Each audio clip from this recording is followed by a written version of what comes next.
it every 2 years. And all these goofy pet projects. I said, I'm going to get them both one by one. I said, next year's budget, there's going to fund it. I said, this isn't the budget.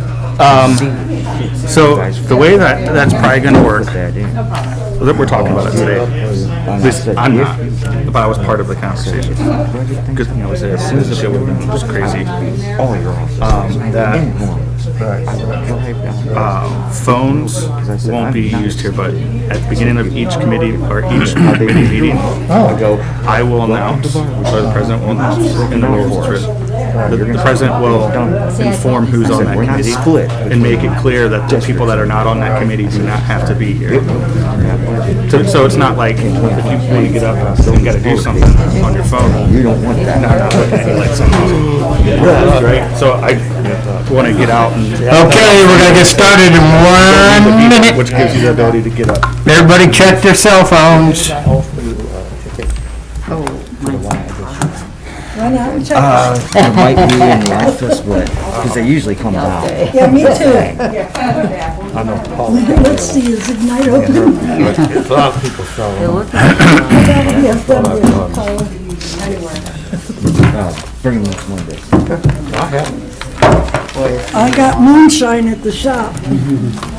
Apple pie? Yes. What's up? Now look at all my text messages. Saying that out loud? Huh? I'm just saying, look at all of it. Yeah, Okay, it's 6 o'clock.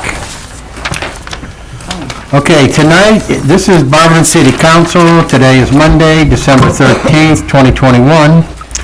Tonight is a regular legislative meeting. Before we go into that, we will go into our committee meetings.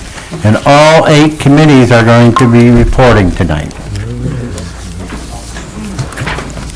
Okay, first up in the committee meeting, it will be City Properties, Parks, and Recreation with Mr. Heidick.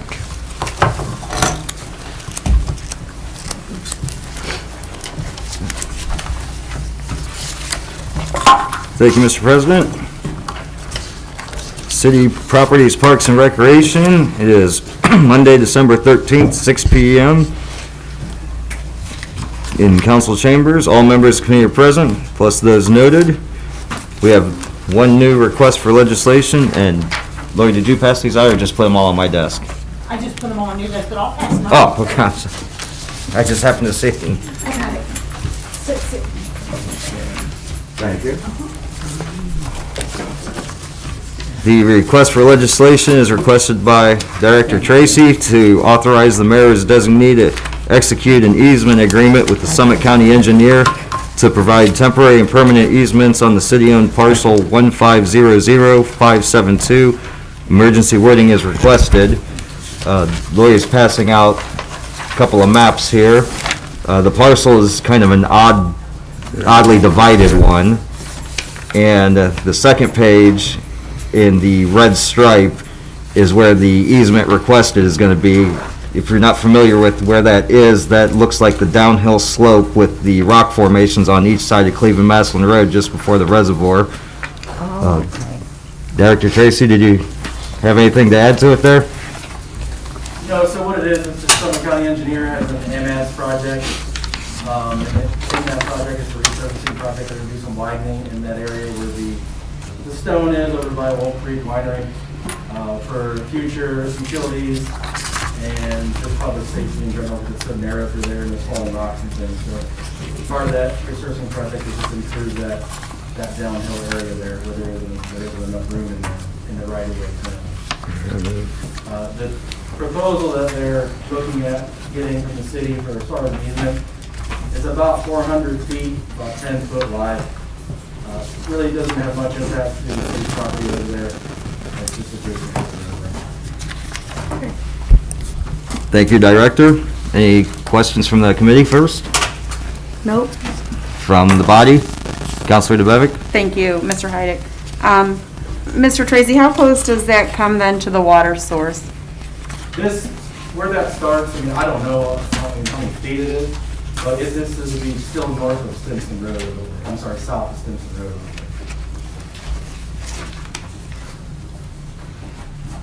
Thank you. It's about midway. I know where it's, Any other? I know where it's at. I just wondered, because the reservoir has been back, so I didn't know how, It's not near the reservoir, so That's- it's well up the hill. well, up the- okay, thank you. I mean, if you know where Stinson is, it's halfway up the hill. Yeah. Any other questions or comments from the body? From the gallery? Hearing none, do I have a motion to call for this legislation? I'll make that motion. Thank you. I'll second that, sir. Thank you. Those in favor? Aye. Passes unanimously, and one reading and emergency wording requested. That good with the committee? Yes, sir. Yes, sir. Thank you. And we have pending legislation, Ordinance 130, 2021, presented by Mr. Heidick, title Foundation Grant Request Skate Park. An ordinance approving the submission of a grant application to the Barbering Community Foundation in an amount up to $75,000 for the construction of a skate park. Tonight will be the second reading. Are there any remarks from the committee? Counselor? This 150,000 price that you came up with, where did that figure come from? I just had somebody ask me. That was a rough figure from the past designs. That's why the request would be up to 75,000, just as I don't want to go over the halfway point. So if it But- came up more, then private donors would have to come up with more. Okay, so if it's like 300,000, you're still only asking for 75 from this grant. Okay, thank you. Correct. Any other comments from the gallery? Okay, moving on, miscellaneous discussion. I have none. Is there any from the committee? From the body? Director, do you have anything? Just moving forward to the end of the year, in our department, we also had a new employee, Kate Walsh. She's with us now. She'll be doing special events, things like that.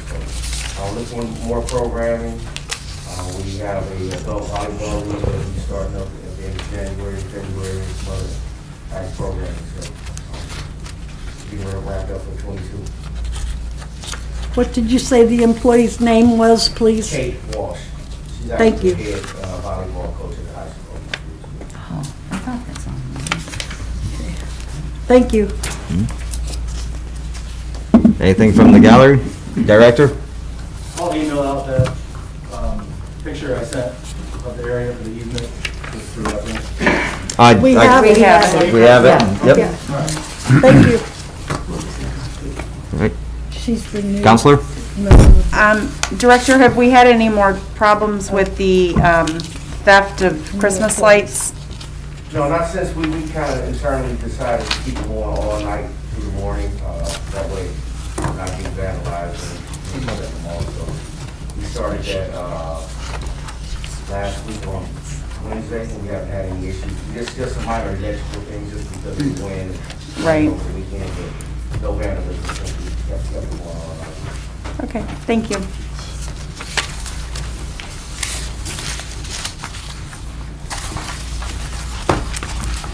All right, seeing nothing else, do I have a motion to adjourn? A motion for that?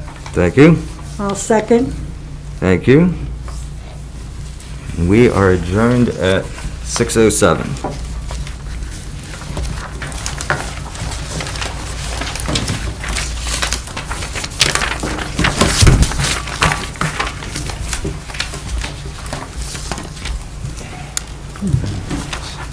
Safety? Oh, thanks. Ooh, shocked me. Always. Okay, next up is Public Welfare and Safety with Mrs. DeBevick.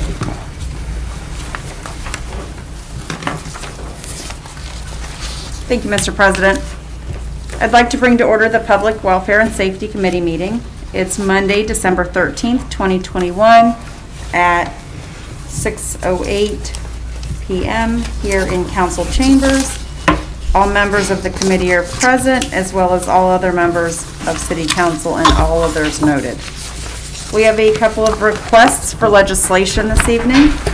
The first request for legislation is a letter from Chief Pursley to enter into a contract with BRYX Emergency Response Simplified in the amount of $63,000 for the purchase of a pre-alert system for both fire stations. Emergency wording requested. So I see Chief is here, so we'll just let him explain what that is. The fire department's had a, what's called a pre-alert system now for the better part of 10 years.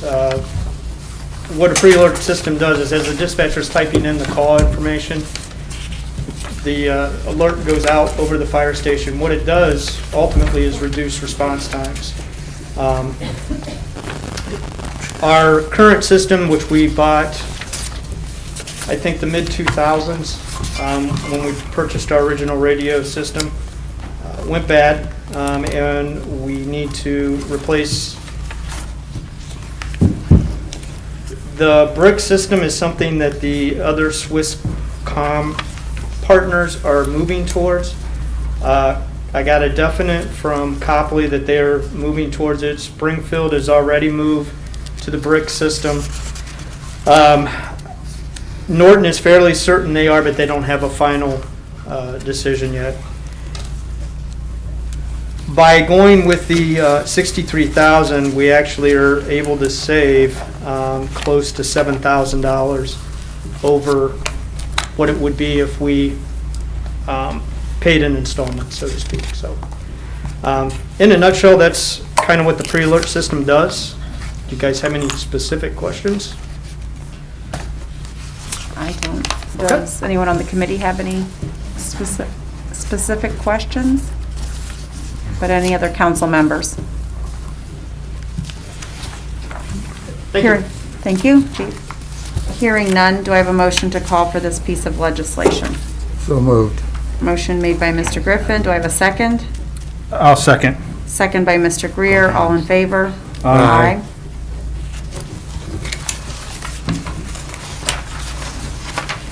Excuse me, they have masks downstairs at the desk. I think you should go get them. It's required for the city building. I came through security, they didn't give me one. Where are they at? She has them She on. has them down there, but it's required for the building.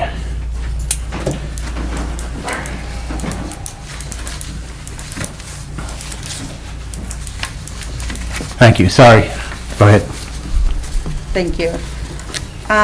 The next request for legislation is also a request by Chief Pursley. And the Barberton Fire Department received an Assistance to Firefighters grant to replace our mobile and portable radios. The radio replacement is now complete. This request is for council's approval to dispose of the additional radios. Some will be donated to Swisscom to use as backups and parts, while the rest will be sold on Gov Deals. And in the letter from the chief, it is mentioned that he has checked with other city departments, and I'm sure that everyone has claimed what they need or want, correct? Correct. Does anyone have any questions about this piece of legislation? Hearing none, do I have a motion to call for this? So moved. Motion made by Mr. Griffin. Do I have a I'll second. second by Mr. Greer? All in favor? Aye. Aye.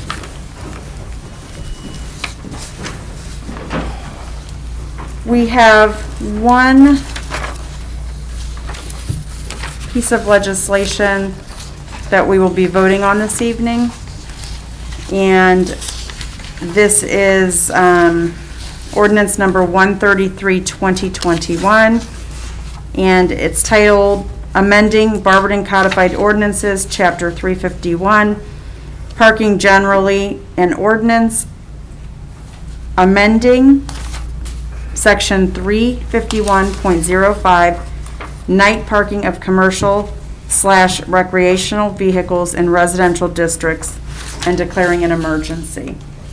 And we've discussed this for multiple weeks. Does anyone have any questions about this piece of legislation? Yes. Thank you, Ms. Devick. Now, who's gonna enforce this? Should we call the police department for this, or should we call the building department? So, Mrs. Miller. yes. Streets are police, property is building. Okay. And again, I'm for this 100%. I've had a lot of calls, and I've shared it with Mr. Heidick, a couple of them recently. So this should be good for the city, control this situation. Thank you. Thanks for chiming in, Joyce. You're welcome. Anyone else have any questions about this piece of legislation? It just clarifies some of the language that we have, so. So we will be voting on this. The next pending piece of legislation is Accommodation for Angie Warrington. It's a resolution of the Council of the City of Barberton to honor and give public recognition to Ms. Angie Warrington for her dedication to living her best life despite her special needs and for sharing our city with many famous people and groups along the way. So I would like to vote on this next week, if possible, because I believe that Angie is going to try to come if the weather is good.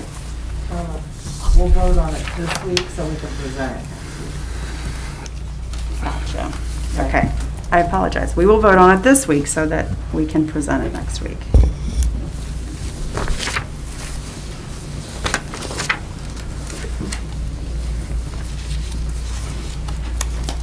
Okay. With respect to miscellaneous discussion, Justin Halter emailed, I'm not sure if it went to everybody or just the committee, a map that the planning department was putting together with respect to the sex offender legislation that was requested. And it is a map of 1,000 feet boundary from Barberton parks, schools, daycares, and the towpath trail. The legal question that came up was we have to have places in the city where anyone can live. And so this map clearly shows that there are. I have not had an opportunity to speak with the law director since we received the map. Mrs. Miller, have you had a chance to look at it? Yes, it just can't prohibit, it can't eliminate places for folks to live. So by looking at the map shows that there are definitely still places for folks to live, and so it should be fine. Okay, thank you. So I have another question then, just because I'm not certain. So we did originally call it out of committee, pending, conversation with you, and then it was pulled. So do we have to call for it again? It was called for on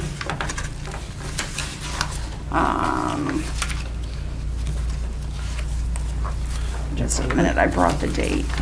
Did you formally request that pull? Like November, If we called for it, it has to be represented.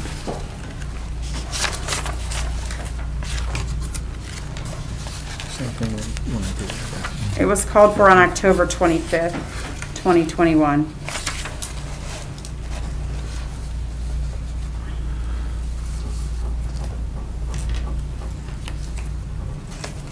Without draft?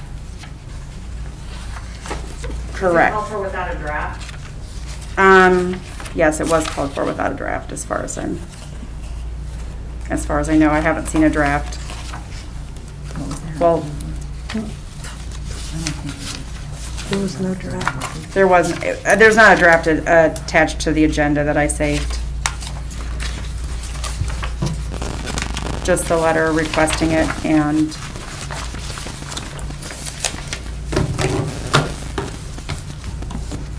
So the 25th is committee of the whole, right? yes. So the third reading was the 6th, right? Would have been the 6th? Right, we didn't have any further discussion on, well, we did have further discussion on it pending a completion of a map. So, I'm not sure you can call for an ordinance without a draft. okay. Okay, So I'm not sure the 25th was a real call. okay. That was my question. I don't know if we had a draft. Do you know? I don't remember calling for it. We did No, not. we did not. I think we were waiting until you got Okay, the information. So it was kind of call like, for it. the Okay. request was there, but it was kind of put down because the 25th was Right. legislated. okay. Gotcha. Okay, so in this meeting, we cannot call for it, so, because we don't have a draft. I think You can still do it. there's been a draft since then. I'm just saying that date But it's wouldn't not done count yet. as the call because you didn't have a draft that day. Do we have a There's no draft? draft I don't ever believe been you. prepared. I can go down and look. Listen to I Mrs. haven't seen a Miller. draft. Yeah. What did you say, Mrs. Miller? I'll run down and check. Has a draft never been prepared? Not that I'm aware of. I don't believe so. Not that I'm aware of. I have not read a draft. Where, does anybody have the reply? I do.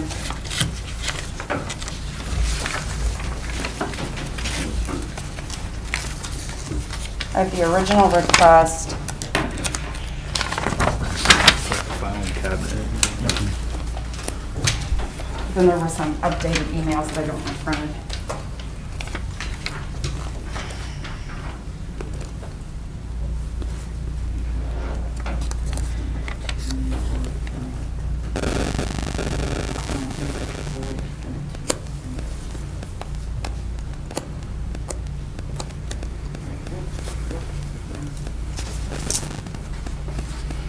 So since then, we've taken out private-owned parks and churches or at the,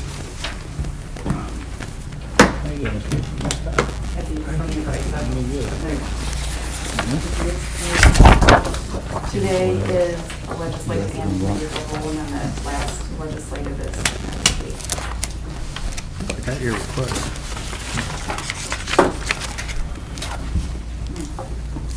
So the reason I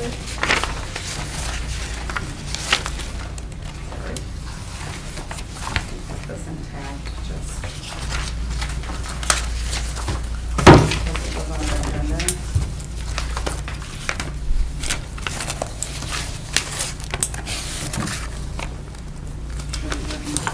So we made a motion to call for the legislation, and then we voted on that date, on October 25th. Yeah, but if you moved and called for it, you have to vote for it within the time, and you didn't. Right, well, when I called Renee, she said that it was pulled, but it was, assumed, because we needed to acquire additional information. Right. So, but it was called for on the 25th. Of course. I'm sure Mr. Heidick is over there reading his. I have mine rules as too. we speak. Nope, that's for sure.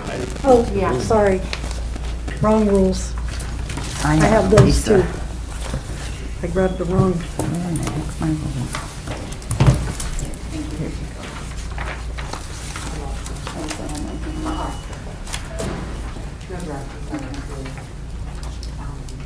My understanding of this, we were going to hold until we got all the maps and everything.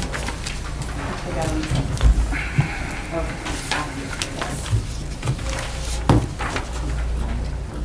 No. Why don't you just keep moving along? Okay, so we're gonna continue. Well, that's the end of our committee Shit. meeting. Wait, Yes. Sure. I don't have the matters. Under the matters requested, 302B, removal from matters requested, any request remaining on the matters request report list for 1 year without action shall be removed. Once removed, requests may not be reintroduced until 1, at least 2 weeks have passed, and it must have been substantially changed or modified, and 2, new legislation requested. So I don't know if that means, since it was removed from our matters requested, that we either have to reintroduce it or change and modify it, if I'm correct, but I'm, We did some modifying with the, took out the couple things out of it. Mrs. Miller, are you looking at that? Yeah, but it wasn't on a matters requested, it was called for. Right.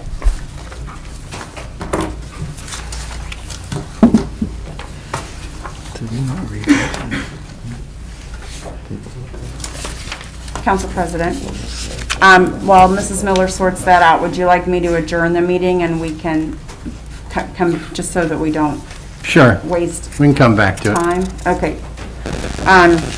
So while Mrs. Miller finds us the answer that we're looking for, well, before I adjourn, does anyone have any other miscellaneous discussion? Hearing none, do I have a motion to adjourn? So moved. Motion made by Mr. Griffin, And I'll second. second by Mr. Greer. We are adjourned at 6:24.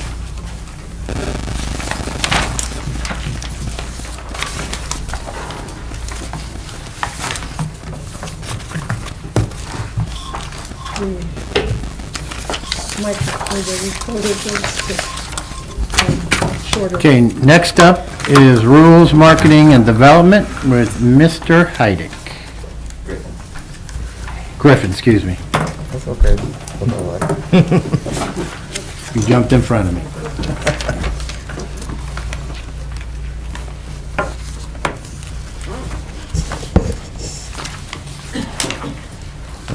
Thank you, Mr. President. Rules, Market, and Development. I would like to call this meeting to order today, December 13th. We are meeting in council chambers.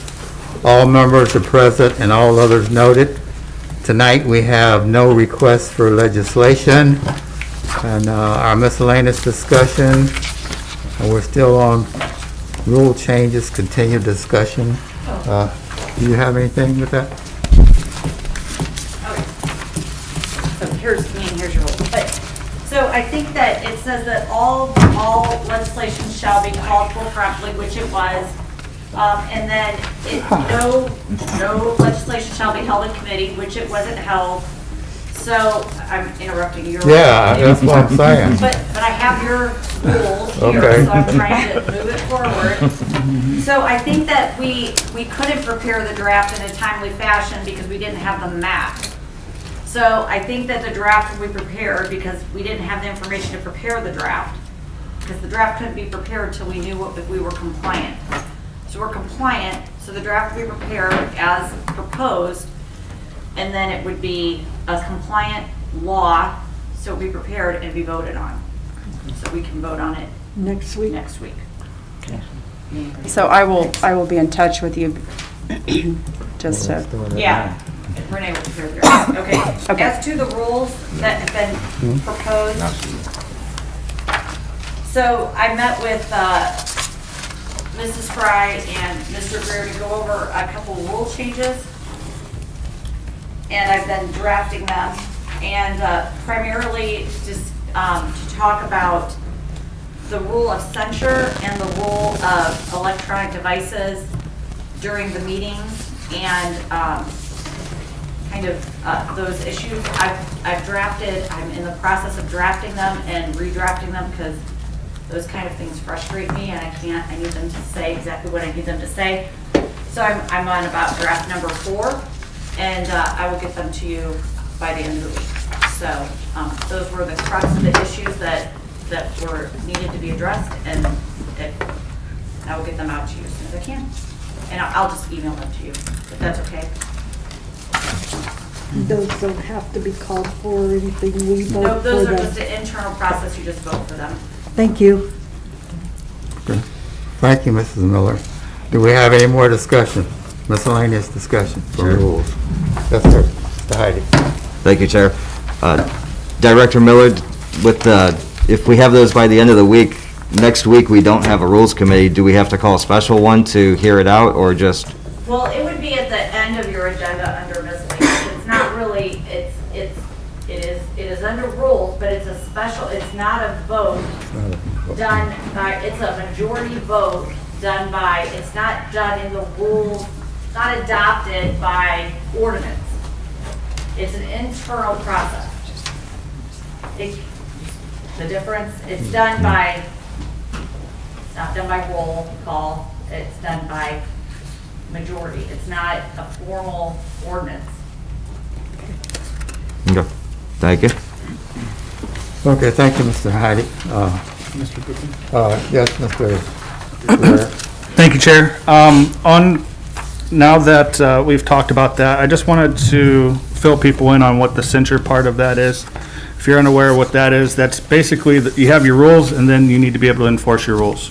And without enforcement outlined in the rules, we can't really enforce the rules. So that's what the censure part is, how we handle enforcement.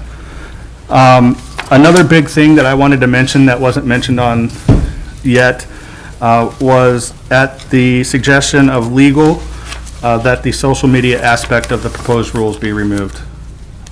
So that was a recommendation to be removed. It's just didn't make sense to have that portion of it. And really that's all I have about the rule change, other than what Mrs. Miller is going to be proposing with the censures and the electronic devices. At the end of the day, it was a suggestion and recommendation that the social media aspect be removed from the proposed rule change. But you want to leave that on?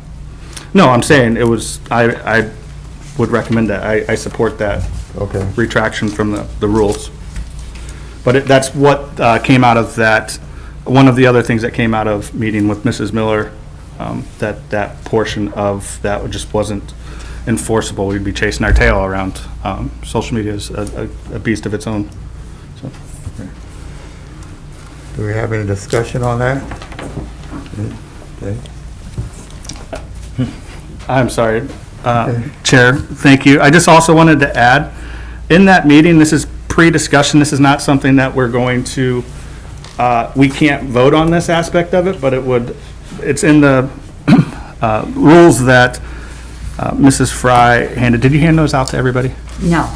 Okay, so one of the other things that we did talk about, and I'll just say it up front, was allowing or adding a charter amendment that allows us to do consent agendas, which is basically if we have a bill to pay, electric bill, right? It's not going through the legislative process, it's speeding it up. It's allowing an avenue for a yea or nay vote rather than 3 readings and the whole process, because it just, one, perception, it doesn't look good. It's a bill that has to be paid. Right. And two, it'll save us and allow us longer times for discussion per committee for other things that are actually legislation and important. So that did come up, but there was some big things that were brought up, but that was one of the big ones, looking at the consent agenda. But that's a charter amendment that needs to be made, and it's definitely going to be discussion that's held starting next year on an overhaul of bigger things, how council operates. Thank you, Mr. Greer. Do we have anything else for rules? Anything from the gallery? It's time. Do I have a motion to adjourn? I'll make that motion. I will second that, sir. Thank you, sir. We're adjourned at 6:31. Thank you, Mr. President.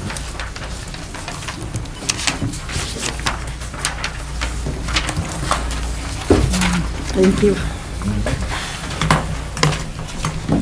Okay, next up is city utilities and Mrs. Colburn.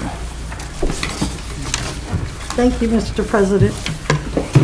It's December 13th, 2021. All members are present. I'd like to call the city utilities to order. We have one request for legislation from Greg Tracy to authorize the mayor or his designee to enter into an agreement with the Muskingum Watershed Conservancy District for the acceptance of the partner Partners in Watershed Management Grant, and we need emergency wording so that we can get this money, our part, right away. The Muskingum Watershed is what part of our water system is in, and they are bigger than us, so they get grants faster than we can. Is that correct, Mr. Tracy? So for us to get our part of that grant, we need to pass this legislation. Is there any questions from the committee? Mrs. DeBevick? Thank you. Is the 70,000, the total amount of the project for the construction of the Oxbow wetland? So the total cost of the Oxbow wetland is going to be $239,000. This is going to be off by 5,000 because I brought the wrong sheet. But we actually applied for 75,000. We were able to get 70,000. The Muskingum watershed, has been in existence for a very long time, since the 1930s. Most of the impacts of the watershed are in southern Ohio, and we are very much the northern tip of the Muskingum watershed. As far as the rate-paying district and the district that's eligible for grants, so this is the first time that we've ever been able to acquire a grant through the Miscellaneous watershed. It took some serious persuasion to have them consider the city of Barberton for this. So part of that is $25,000 for engineering and $50,000 towards construction. So our total match is right around, I think it's like right around 164,000. I'm sorry, how much? Right around 164,000 between engineering and construction.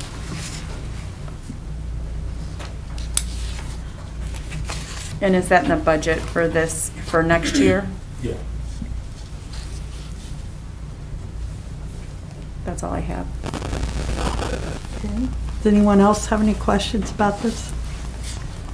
Mr. Heidick? Thank you, Chair. Director, forgive my ignorance on this. Could you explain what an Oxbow wetland is? I'll do my best. Thank you. So what it is, it'll be, what defines a wetland is really the type of plant life there and what type of material they're growing in. So what will be constructed there will be a natural area to help retain water and also to reduce environmental pollution into the waterways. So it'll hold 2 acre-feet of water in the wetland. It'll have specific type of plants that are planted there, mostly grass native plants. And during a rain event, it can reduce the 10-year base floodplain elevation downstream with the current size that we're proposing to build at. Thank you. Mr. Tracy, is this the proposal that is at the far end of, up where the duck farm used to be? No, this is at the corner of Lamberton and First Street Southeast. Okay. City-owned property at the corner of the southeast corner. And our storm system begins right on First Street Southeast where there's an open grate that enters into a 48-inch storm. That system can get filled full of silt and dirt and debris and rock and stone and just sticks, everything goes in there. Years ago, we put it's called a grizzly, grate in front of it that we can just reach down the backhoe and clean off. Throughout this Oxbow wetland project, there will also be some in-stream grate structures that will help move water in certain directions and reduce sediment flow into our storm system. So that's also part of the project. Thank you. Is there any other questions about this piece of legislation? Do I have a motion to call for this? Mrs. Fry? I'll make a motion to call for it. I'll second it. Second by Carla DeBevick. All in favor? Aye. Aye. Our second piece of legislation is from Caroline Crawford, Stormwater Manager, requesting an ordinance authorizing the purchase of 124 15th Street Northwest under the Hazard Mitigation Grant Program in the amount of $62,500. Emergency worded is requested to facilitate the quick purchase of this house. This is not my house. I know. Well, you live on 14. You're on 14. I'm on 14th, but this is the first one on 15th. Yes, ma'am. They are going to purchase this, this is in regard to FEMA, correct? This is the FEMA flood monies that will All right, purchase and this they are house. going to tear the house down for a retention pond. Am I right, or no? They will tear the house down and the land will return to nature. Oh, okay. All They right. cannot build retention ponds on any of the lands purchased with FEMA funds. Okay. All right. Any other questions about the, yes, sir, Mr. Jabers? Thank you, Ms. Coburn. Who appraised that house? I mean, was it through the city? No, there's a private appraiser that comes out and appraises the properties based on pre-flood. And they are currently appraising them for more than they did the first go-around. Thank you. Mr. Tracy? So there's an appraiser that was selected at the beginning of the process, that is three different appraisers. That appraiser then goes out, does the appraisal, and then it goes back to the state. The state has to approve the appraisal. So typically, these go back and forth at least one time, but usually more than one time between the appraiser that's physically going out in the field and appraising it, and then the state's appraiser is Ohio EMA. They go back and forth to make sure it gets to a certain point and meets all the criteria of the state appraiser. Thank you. Unfortunately, these higher appraisals will mean less houses will come down because we'll eat the money up faster. And the abatement on these houses is very high. So, any other questions about this, Mr. Greer? Thank you, Chair. You said something that made me think about it. You said property is going to be returned back to nature. Are we maintaining that? Do we have to maintain it? Because returning to nature could be other term for some of these vacant lots that we have around. We are currently responsible to maintain them. Mow So 'em. we're hoping to plant, it's my understanding that we're hoping to plant natural flowers and vegetation that won't take major mowing and things like that, but that's all to be seen. Thank you. Any other questions? Do I have a motion to call for this? Mrs. I'll make a Fry, motion. I will second it. second by Mrs. DeBevick. All in favor? Aye. Do we have any miscellaneous discussion for utilities? Hearing none, do I have a motion to adjourn? Mrs. Fry, Make a motion. I'll second it. seconded by Carla DeBevick. We are adjourned at 6:41.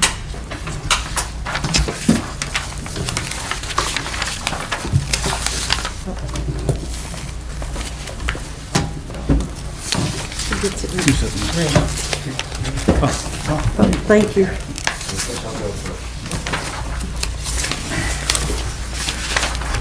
Okay, thank you. Next up is streets, sidewalks, and lighting, Mr. Greer. Yeah, good. Thank you, Mr. President. I'd like to bring to order street, sidewalk, and lighting. Today's December. That is the wrong button. Technology guy over here, come on. Hey, man, I'm losing my eyesight. That's small. All right, we'll try this again. Thank you, Mr. President. I'd like to bring to order street, sidewalk, and lighting. Today is December 13th, 2021. It is 6:42 PM here in the council chambers. All members of the committee are present. All members of council are present, and guests noted on my sheet. Topics of discussion, we have one request for legislation. It's a legislation request from Mr. Trevor Hunt, Planning Director, for a resolution to adopt the Complete Streets Policy for the City of Barberton. As council may recall, last week, Mr. Hunt provided council with a packet for the Complete Streets Policy for the City of Barberton. And there was discussion on how this should come forward, whether it be a piece of legislation through an ordinance or legislation as a resolution. We decided to bring it forward as a resolution, and now it is in front of us here in committee as a resolution. I have, Mr. Hunt is not here. Mr. Mayor, can you speak on behalf of this, or Mr. Tracy? Might be able to. All right, just a couple questions. So with this being a resolution now, hopefully everybody had a chance to read it, and there were some things that struck me as this being very strict, written as law or an ordinance within the document itself, and saying that the city shall provide transportation, the city shall do a lot of things. And with this being presented as a piece of resolution, how will that affect the effectiveness of the complete streets policy? Does this need to be, will it make it ineffective, or are we choosing to be selective about projects we're using this on? You know, the difference between ordinance and resolution, I might throw this back to the law director, but I believe it doesn't, you know, resolution is not law, it's not as strong as ordinance. So I don't think you'll hurt us to have that wording in there. It doesn't force us to do what's in there. But for the difference between the two wording, I would throw that to the law director. But I know that Trevor put a lot of work into this and met with a lot of communities, so I would assume that this is similar language that they have adopted. Correct, yeah, it is exact language that some adopted, just, there's a board and committee that doesn't exist in here. I believe it's the Complete Streets Board or Policy Board. Is that something that they were gonna establish once this was passed? Yeah. Mrs. Miller, can you speak to the effectiveness of the resolution and ordinance Yeah. logistics So, of this? I don't, yes. So it is a resolution, not an ordinance, because then if you wanted to change anything, we'd have to keep going to council. So that I did talk to them about having it be in a resolution. That way then there's a little more flexibility, but I mean, I would encourage council to actually read this. There's a lot of shalls in this policy, and that's concerning to me, because when you say shall, that makes it mandatory. I would prefer words like encourage or may, and there's just some really odd things in here, and I don't understand them, and so I need to actually have a conversation with Trevor, because I don't understand it. So I need to have a better understanding of this before I would encourage us to adopt this, and I would encourage all of you to read it so that you understand what it means. So. Has this passed out of committee? No, sir. No, that's, This is, we're entertaining it right now for the 20th. Yeah, I mean, I don't think there's, yeah, unfortunately, Trevor's not here. So if this doesn't get passed, Yeah, I mean, I can't speak to the terminology as far as the word shall, but, you know, there is section 4 has exceptions in it. And throughout those exceptions, it covers a lot of the concerns, and, you know, B is probably the most important one, because the cost of the life cycle of the project, including planning, design, construction, operations, and maintenance, is essentially disproportionate to the need or future need. So, you know, that line can pretty much exclude a number of projects if it doesn't sound like it's going to make sense from a financial standpoint.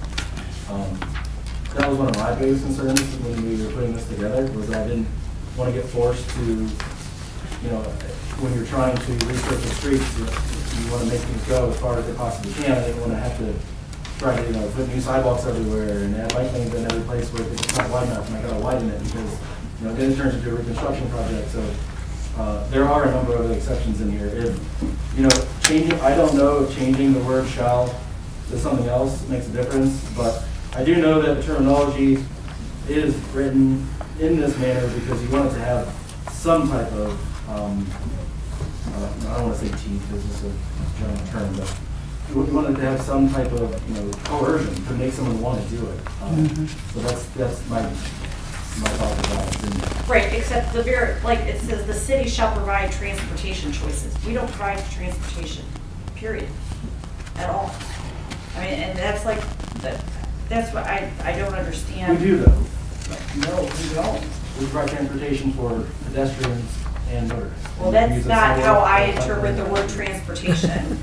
I interpret the word, we shall provide transportation as being metro. Well, in section 1.2, it says all modes of transportation, including bicycling, walking, public transit, and motorized Right, we transportation. don't provide public transit in Barberton. But we consider all modes of transportation. It's saying modes of transportation are bicycling, Right, then I would delete the walking. word public transit. That's what I'm saying, right, when you adopt something like this, you have to actually know what the words are. That's the concern that I had, so. It just says we're developing a built environment that makes all modes of transportation more appealing. So we're making public transit more appealing. I'm not talking about that page, I'm talking about the next page. Anyway, Well, that's come out from you. right. Okay, so with that conversation, how, I know this is important to grant funding and passage. Is this something that we could put off until after the 1st and bring it back up to have adequate time to look at some of the language? Is there like a dire need for this to pass on the 20th? I'm unaware of any pending opportunities that this would fall into before the first of the year, during the first meeting of council, 22 is the 3rd. So I'm unaware of anything that dire needs. Ms. Angela? The grant that Summit County Health Department got, is that the grant for 2021 that has to be used for 2021? Or can that, is there a certain, time that we can use that? Because it could be all for nothing. If it's not, if they lose the grant, then there's no such thing of having a complete street. I'm not exactly sure. The grant was just for the study. Mr. Tracy? I don't think it's contingent on anything, honestly. Okay. Okay. I think it was more just a matter of fact to have it done. Yeah. Just go to the meter and put it in place. We do have 2 planning commission members that, Mr. Best. Any input? Like we had just said, the grant wasn't for any specific project, it was for the study. For the study. And that money's been spent Yeah. to do this stuff. Yeah. So there's no money out there available right now. Yeah, so, I mean, I believe it can move. yeah. Okay, so I did have some of the same concerns. With it being a resolution, I almost felt that it was canceling each other out, like you have the policy, but I would have, you'd have the policy to be so strict, but then not use it selectively.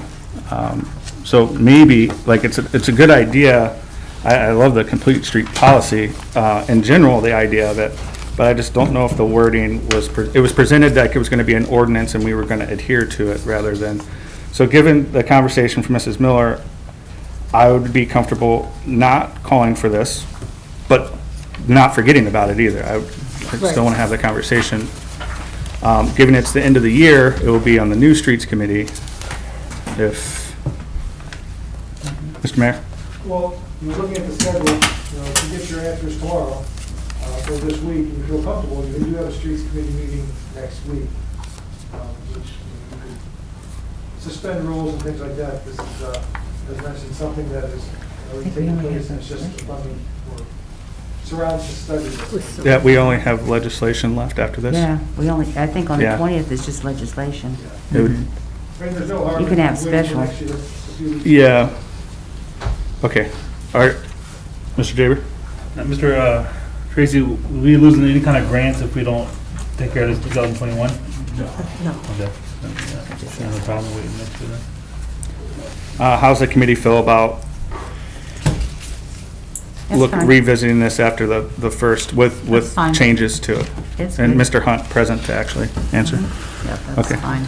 And please forward, Mr. Tracy? No, it's fine. forward any questions you have to Trevor, because he can talk to Summit County too. I mean, we had her here last week, hoping to get these questions last week, and Nobody if I had said. known there were more questions, I would have rather had her come. Yeah, I apologize.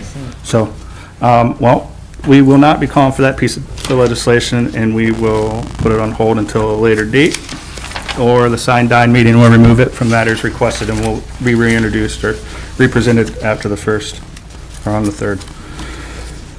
Is there any other conversation about the complete streets before we move on? All right. Miscellaneous, before I ask, I just want to remind all the other council members that the mayor has requested that council members present road recommendations for the 2022 road program. So if you have recommendations for roads in your wards or areas, forward those to the mayor so he can incorporate that into, or look at them for possible budget changes for 2022. Is there any other miscellaneous discussions for street, sidewalk, and lighting? Anything from the gallery? All right, well, seeing none, do I have a motion to adjourn?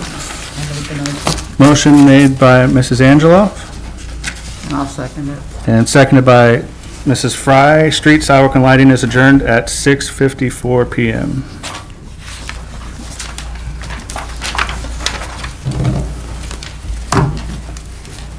Hold on, let me hit that right button.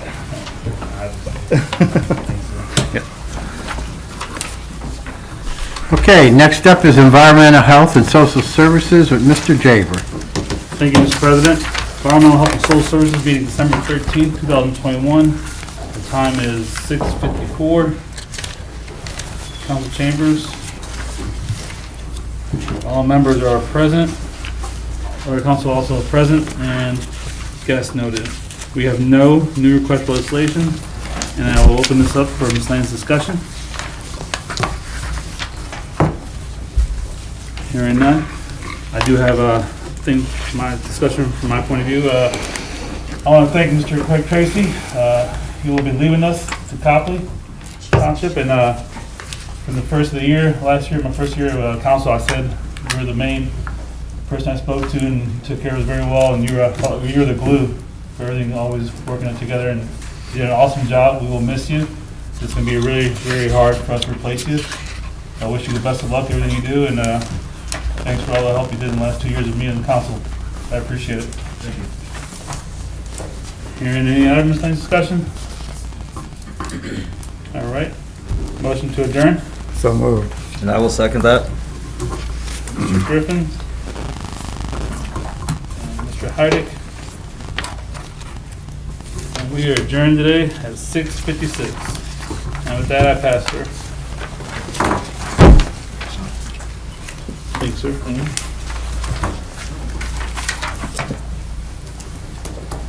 Are you the runner? Are you the,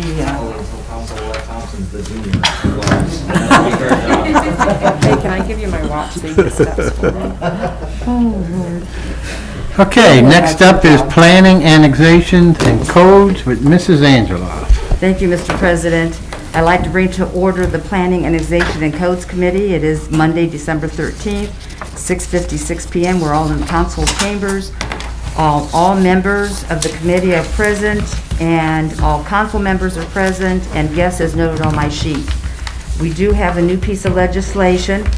It's requested from Mr. Trevor Hunt, Planning Director, for legislation to enter into a contract with OHM Zone Company Consulting Services for $148,500 to provide review and analysis of the city's current zoning code, administration, code writing, related services for an update, and to rewrite the existing Barberton Development Code.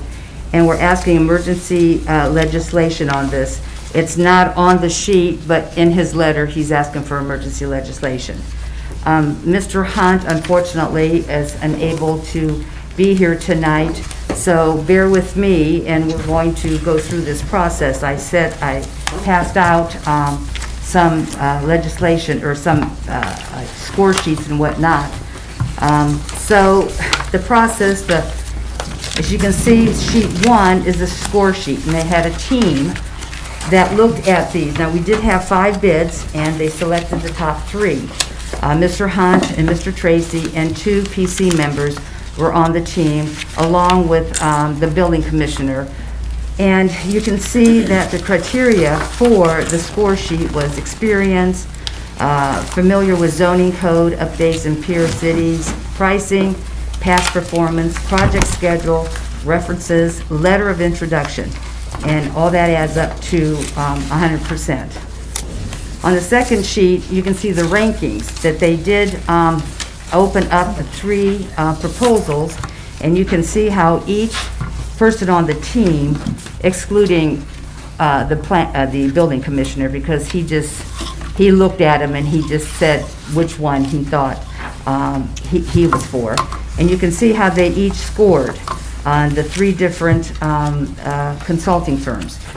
The highest one was OHM Zone at 82.5. The next one was 80.75, and the third one was 76.5. So then I have a letter from Justin Halter that he did send over to Mr. Trevor, and then he emailed me. And the reason they had decided to go with OHMZ Zone Company, they did receive the highest score, and they did read all the specifications and qualifications. And with that, they are based in Akron, and we had a few of them that weren't based in Akron. We didn't want them out of town or out of the state, and then it would be harder to communicate with them. And they did have some background in the law. They worked in nearby communities. As you can see, they did it for the city of Talmadge, the zoning code update, and city of Massillon, the streetscape. And I believe, from what I understand, that maybe Mr. Tracy had the same company on another project. So they're kind of familiar with the background and with the work ethics with this company. And then the next thing, and the big thing, is the cost. 80% of this project will be paid from grants, CDBG funds, and Jobs Ohio. The remainder, 20% of that will be, it's in the 2021 planning budget. We asked for emergency wording on it because that money is in the 2021 budget. And as soon as they can get started on this in the new year, I think it would be best for all of us. So that's my notes. And if anybody has any questions from the committee, I can try to answer that, or I believe maybe Mr. Tracy can help me. So does anybody have any questions regarding the proposals? Okay, Mr. Greer? Thank you, Chair. This is just real simple. I just wanted clarification. This is for the entire development code? Yeah, development code. Mr. Hyde? Thank you, Chair. With the expectation of 80% of the total funding, is the 148,000 the total, or is The that total. our percent? No, that's the total. So we could possibly get 80% of that through that. The 80%, and I just did approximately, 80% is like 118,000, that would be for the grants, and then the cities would be approximately 29,000 would come out of the budget. Fantastic. Thank you. Yes. Any other questions from anybody on the committee or on city council? Anybody from the galley? Mr. Mayor? Yeah, I mean, this has been a long time coming. And I'm glad that Mr. Hunt was able to go out and get some grant funding to help offset the cost.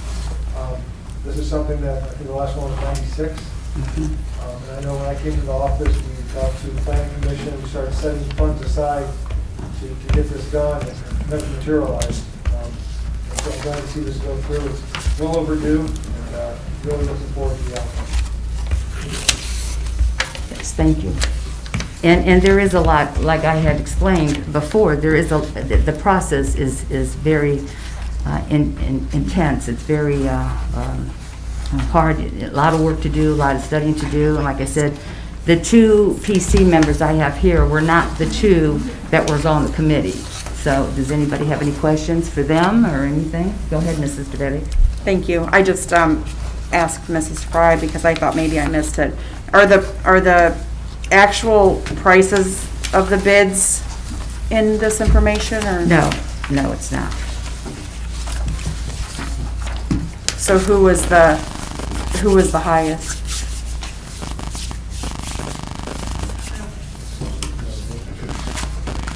no, I don't know. I don't have that information.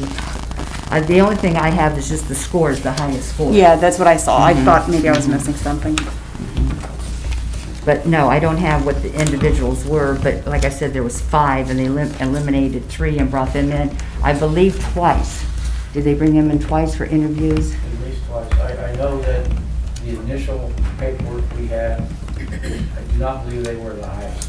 We had estimates in the beginning, there was some of them that were closer to $200,000.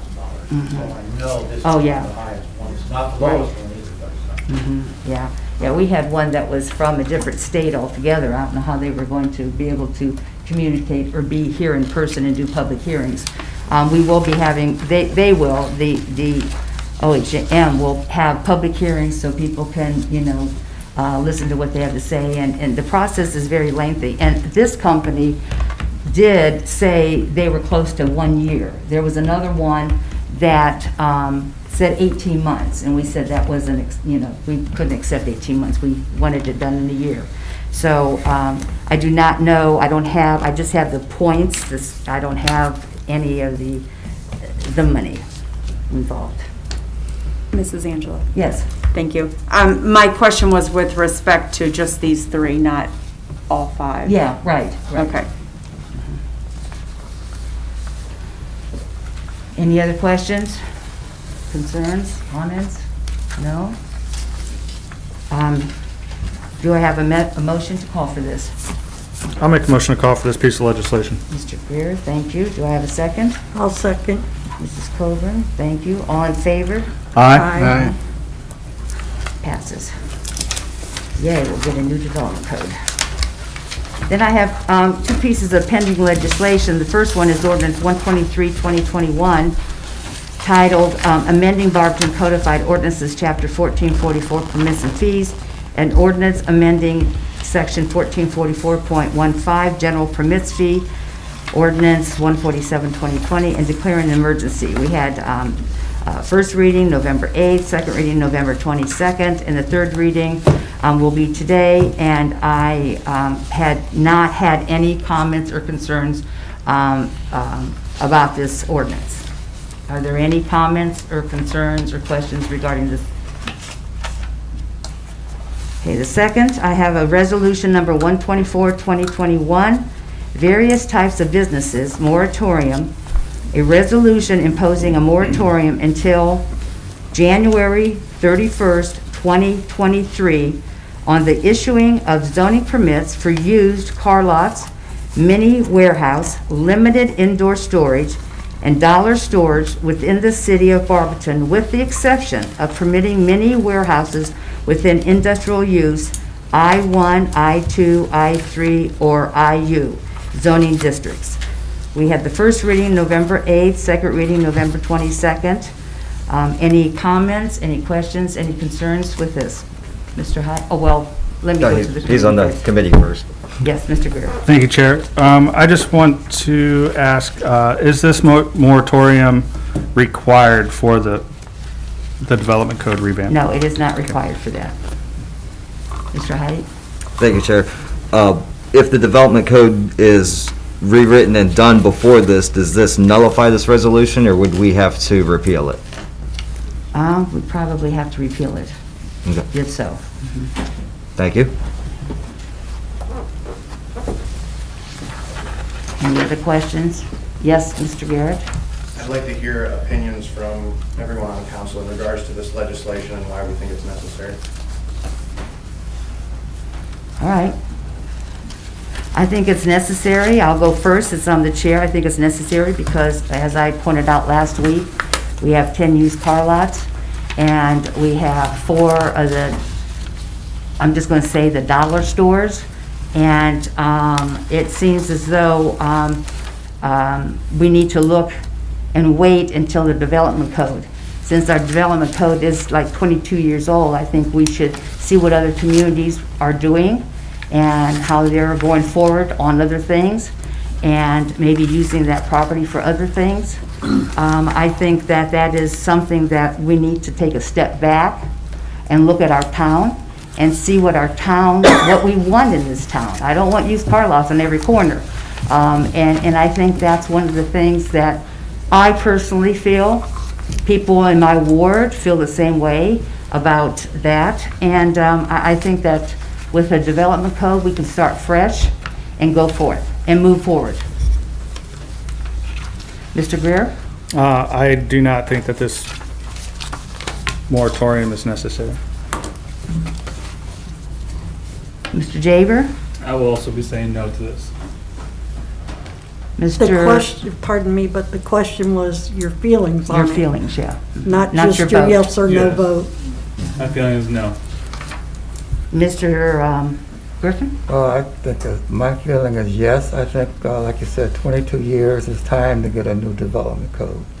Things have changed a lot since then, so we need to sit back and reevaluate it and come up with something a little different for growth in this city. Thank you. Mr. Heidig? Thank you, Chair. My feeling towards these particular industries, I do feel this resolution to be necessary because if the development code is rewritten, this could potentially place these things, these types of businesses in more favorable zones and spots. And my example that I wrote down is with us losing the entrance and exits from Worcester Road and East Avenue, that kind of leaves Worcester Road North a little more empty for traffic that possibly these types of businesses could take more advantage in more favorable area. You know, take mini warehouses and mini storage. Perhaps that would be favorable on Worcester Road North, given that it's right across the street from a neighborhood. These could potentially get better treatment with a new development code. With ours being so old, they're already relegated to odd spots. And hopefully with the rewrite of this, instead of being in a spot where citizens don't want it in their backyard, could potentially be in spots that they deserve to be. Thank you. Good point, thank you. Mrs. DeBetti? Thank you, Chair. So I'm on the fence about this. I'm not necessarily a proponent of more of the businesses that are in this moratorium. However, what I will say is that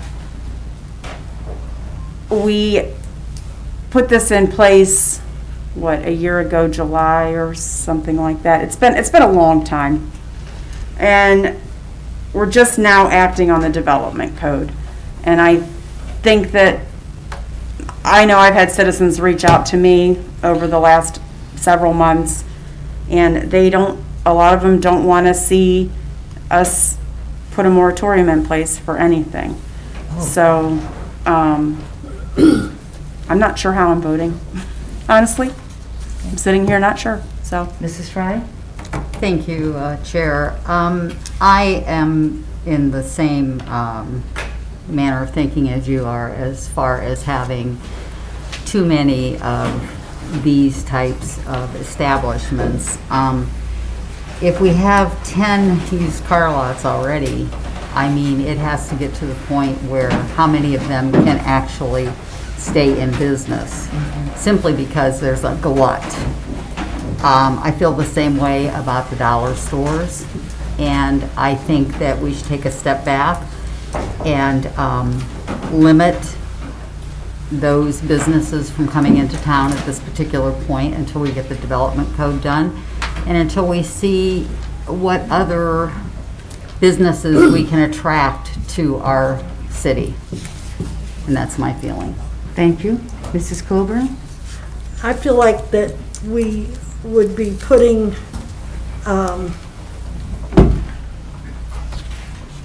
we would be asking people in the planning department to make their own decision without a rule book.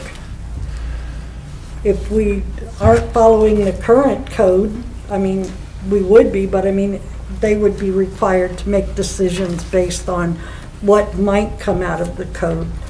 And I think that we need to do this right and to wait till we have our code. I don't want another storage unit built next to my house, even if they are gonna tear it down. I don't want everybody having a storage unit there, and I'm not a fan of having a car lot on every corner either. So. Thank you, Mrs. Coburn. And going back on what Mrs. DeBevick said, the planning department had originally thought that they could get the bids in and the, all of that paperwork done within a year. And, you know, with COVID and half the team being out and this and that and somebody leaving, it's very difficult. It's a lot of work involved. It's just not sitting here saying, oh, we're going to do this. And the Planning Commission, we have 2 members here, they take that very seriously. And having a piece of ordinance or having the development code be 22 years old, just stop and think how much gas cost in 22 years ago. So I think that if we all want to do this, we want to go forward.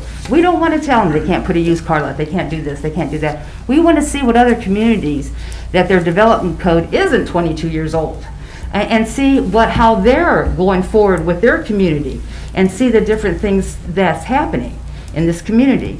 You know, I think the moratorium helps the development code when they start coming in and they're looking at stuff and having public hearings and that type thing. You know, I'm excited about the public hearings because I want the people to come and say, oh, I don't have a problem having a used car lot. I don't have a problem having 10 more. I want the public to say that. So I think that is something that we have to go forward on. And as the mayor has said, it's been years in making, trying to find the money for this. It's $150,000. That's what this is going to cost. I mean, it's nothing compared to some of the other projects that we've had and what we've done with. And I can only commend the planning department with all their hard work and the planning commission to come forward with this.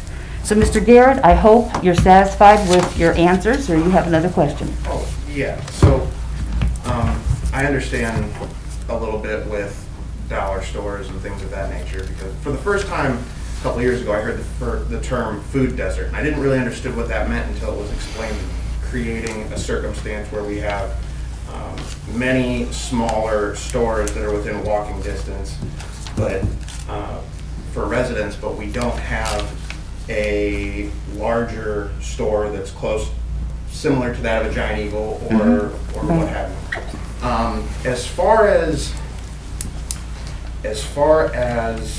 storage units go, I don't think, correct me if I'm wrong, but they can't build a storage unit in residential zoning, can they? Well, no, it has to be zoned. Yeah, it has to be zoned correctly. And same thing with car lots. So putting it next to a house would have to be in an area that was conforming to the zoning that we have currently. So if that's an issue, it would have to be a border between a residentially zoned area and a commercial or industrial zoned district. That would be the only circumstance. That's never going to change. The other question I would have is, what does this look like in regards to secondary use permits for car lots? Okay, I think Mr. Gerd did ask that, secondary Yes, use. because I asked him. So you explained to me what a secondary use is. If you have a car lot. Your business is not primarily for the sale of cars. However, you would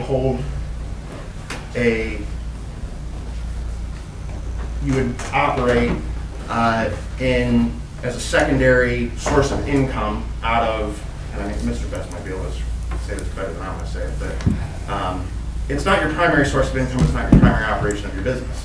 But when you filled out your permit, for your zoning permit, you put in used car lot. You don't put in used car lot and a tanning bed or something. Not necessarily. The automotive industry, you could be dealing more so in repair. Well, I'm not familiar with that. I don't want to get into that. Well, But Mr. Best, do you understand what he's saying? But how are you going to regulate it if you don't want to be familiar with it? There's a couple things you need to know first. There are areas in this city where we have zoning codes that are not compatible. I'll give you a fine example. 9th Street. The houses on 9th Street, if they burn down, cannot be replaced. That's zoned industrial. We have spot zoning that's been done in this city we've been trying to straighten up. So it is possible If it exists, you could have a used car lot put next to your house if that spot zoning exists. You also have the grandfather clauses in there. If somebody moved out of something and nothing changes in a year, it goes back to what it should be in that area. If not, somebody can move anything in there that fits in that area because it's grandfathered. There's a lot of spot zoning that was done in the past. There's a lot of zoning we need to go over. There's some overlay capabilities. We're looking at that in conjunction with the new development code so we can start getting this stuff straightened out so we don't have a hodgepodge. We want a residential area, or we want a shopping area, or we want a business area, but we're looking at that, and part of the development code is going to help us through that. Right now, I couldn't even begin to tell you how many conditional use permits are out there. And they can't be revoked unless it goes through us. So somebody could come in for a conditional use permit, get a certain type of approval, and run out of there and put something else in there that the city doesn't want. But we'd have to go through the process of revoking it, there'd be lawsuits and all that stuff. So there's a lot of things that affect what you're talking about. And all we're asking for is give us a year so we can have the people come in here. Not just you, but I'm hoping that we have 50, 60, 100 people come in and say, this is what I like to see, this is what I don't want to see.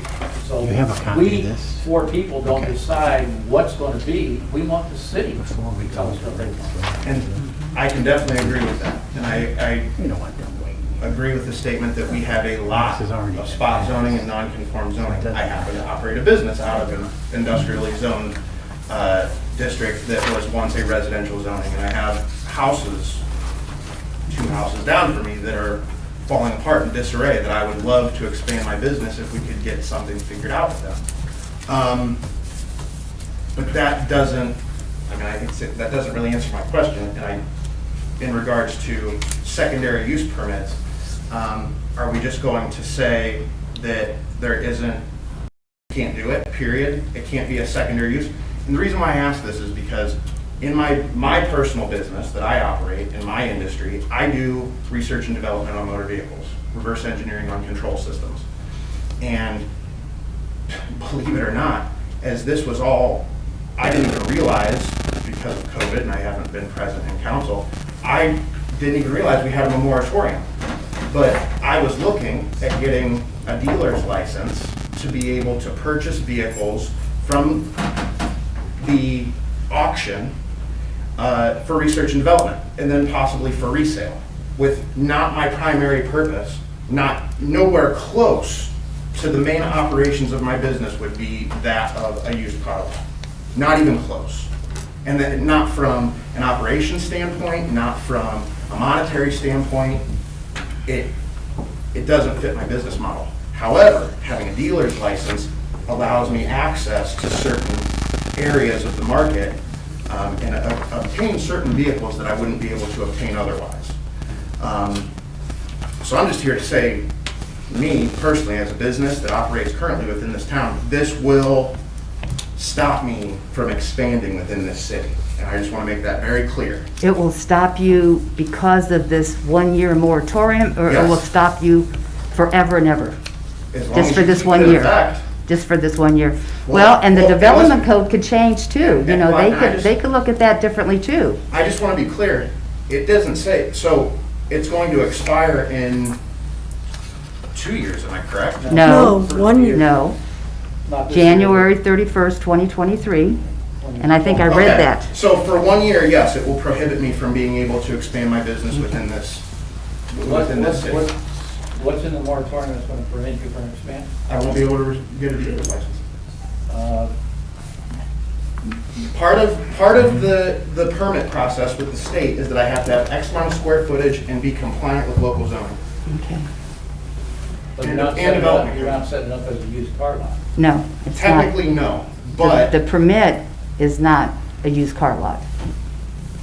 Right? Okay. which gets into my secondary use question and the reasoning behind it. Okay. Yeah. I would go talk to Fred. Yes, have you That's why I was talked? hoping he would be here this evening. Have not, this is our 3rd reading, so for the last 4 weeks, have you made Ma'am, I've been contact with working this 60 person? hours a week. Well, I'm just asking. I'm running two businesses, and I have been in. I'm just asking, No, I did you know. have the And one opportunity to time- talk to planning? And the one time I did try to speak, and I tried to open with something that was positive in regards to the Salvation. Right, it wasn't You know, legislation. Mr. Medges stopped me. Right, and I 'cause it wasn't wasn't- able to say it. Council So- rules, council rules, that was I was it. gonna say 7 words prior to getting into this. But still, that was council Okay. rules, so, okay, noted, Mr. Garrett's concerns, and hopefully he can talk to Mr. Tripp and Mr. Hunt and get his questions answered. Miscellaneous discussion, was there any miscellaneous discussion? No? Okay, do I have a motion to adjourn? I'll make that motion. Mrs. Coburn, And I'll second. Mr. Greer, thank you, and we are adjourned at 7:23 PM. Thank you.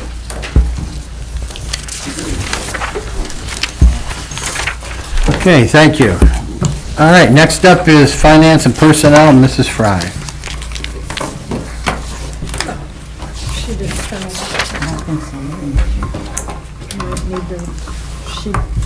She shut record off. Okay. Did I? That's when I passed it over to you. The little red light starts on. Thank you, Mr. President. Tonight is Monday, December the 13th, 2021. The time is 7:24 PM, and we are in council chambers. All members of my committee are present, as well as all other council people and guests as noted on my agenda sheet. We have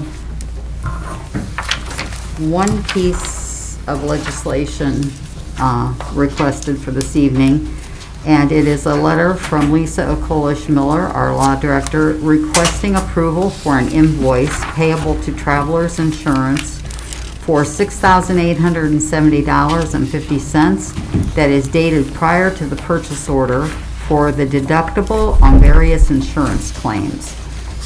Emergency wording has been requested. Does anyone have any questions about this? Hearing none, do I have a motion to call for this piece of legislation? Mrs. I will make a Angela motion. made a motion. I will second it. Seconded by Mrs. DeBevick. All in favor signify by saying aye. Aye. Passes unanimously. The next thing on the agenda is the financial report for the month of November 2021. Mr. Flaker, would you like to give the report? Thank you. Health insurance fund, the revenues for the month were $391,000, expenditures $337,000. Our unexpended fund balance is $1,397,000. Net year to date is a positive $386,000. Moving on to the income tax fund, the estimate for the month was $925,000. Our actual came in at $985,000. Our year-to-date estimate was $10,567,000. Our actual is $11,400,000, which is putting us over our estimate by about $833,000.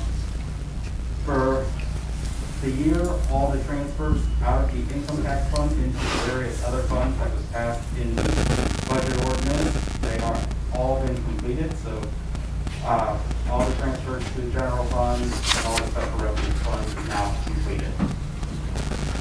Moving on to the statement of cash position, we have a couple funds in the negative. The first fund is the FEMA fund, which is the reimbursable grant from FEMA for the flood mitigation on 14th and 15th Street. The next fund in the negative is the CDBG fund, which is the federal HUD program. Both of those funds, once we spend the money, we can submit for reimbursement, so those will be reimbursed over time. Other than that, we have no other funds in the negative at this time. Looking at the last 3 months of activity, the general fund, you'll notice, went down. You'll notice it went down by about $200,000, a little over $200,000. A lot of that has to do with the encumbrance of our activity went up from last month to this month. Special revenue funds has stayed about the same. Enterprise funds has stayed about the same. Personnel. All other funds did go up slightly, and that is due to just the chargeback that we charge for the health care every month. comparing November 2020 to November 2021, you'll notice that the cash balance, the unencumbered cash balance in the general fund should go down from last November to this November. A lot of that has to deal, like I was saying, in the past few months. We did have the CARES Act money that we were able to reclassify last year, and it was in the month of November that we were able to do that reclassification. So I've been saying that those two numbers will be getting closer, well, they finally did.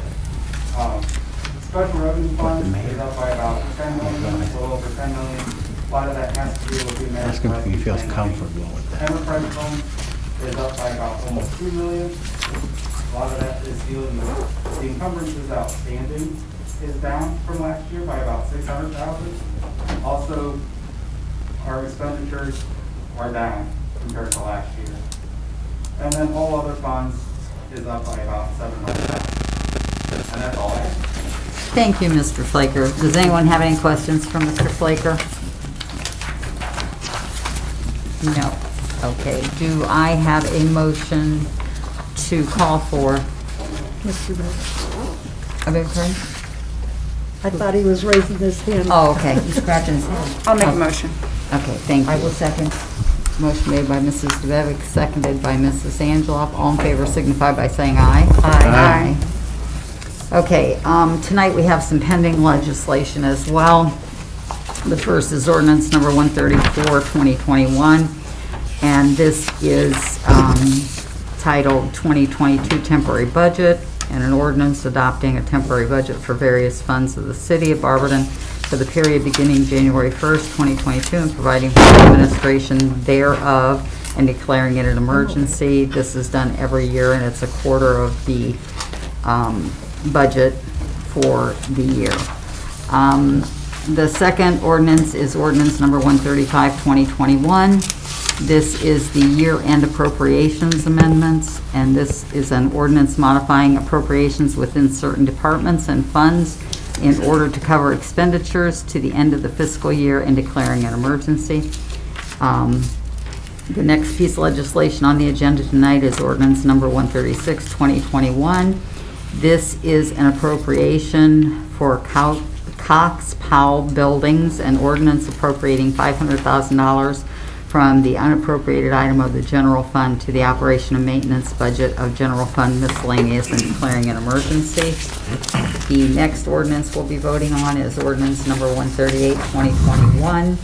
This is titled Authorized Payment, Everbridge Incorporated for the 2022 Nixle contract, and an ordinance authorizing the Director of Finance to pay an invoice to Everbridge Incorporated for the annual Nixle contract in the amount of $5,400.91 and declaring an emergency.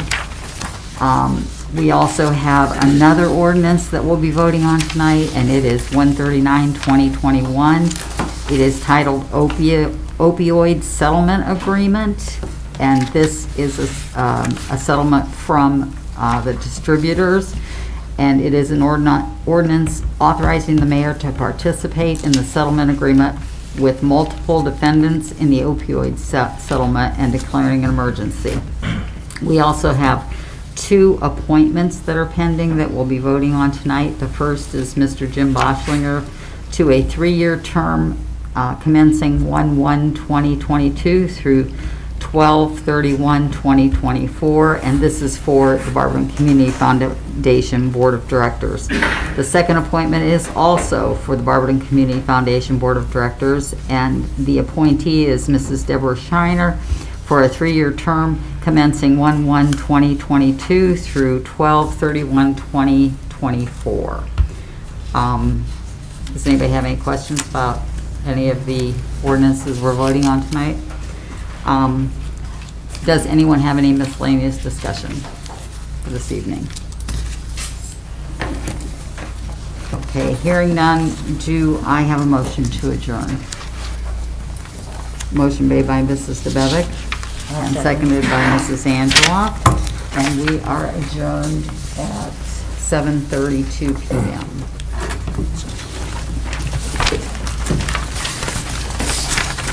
Okay, before we take a short break, we're going to go out of order here, and we have a room full of distinguished people here, and so we're going to present the football team with their resolution, so I don't have to get bored anymore.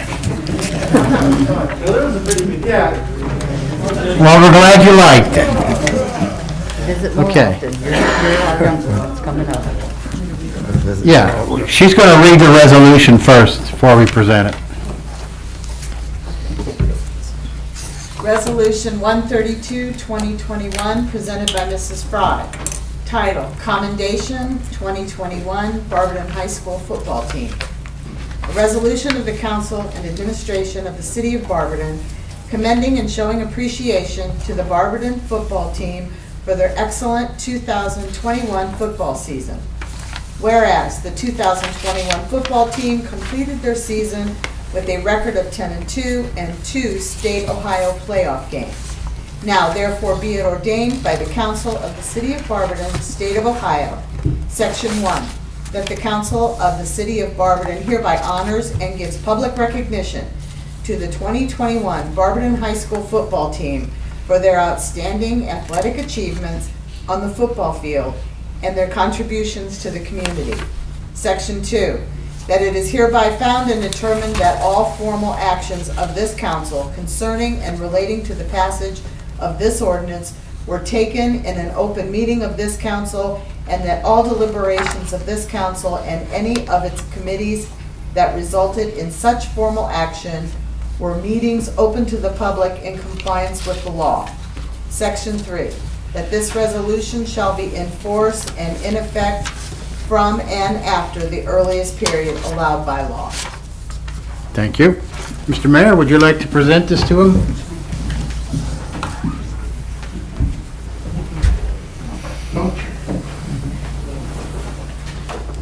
Sure. Yeah, it's an honor to present you with this resolution. I hope you kids understand, you have a coach that cares. He may yell, coaches do, and care. But I know your coach personally, he cares, and I know you guys have put a lot of hard work into everything in the off-season and during the season, and I hope you realize that it's paid off. And it's great to go to other communities and hear from people I know that say, boy, the Barberton football team, they really hit hard and they were tough. My response is, yeah.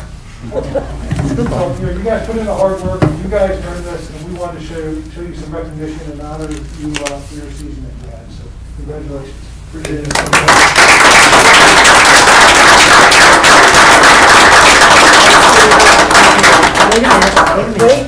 Wait a minute.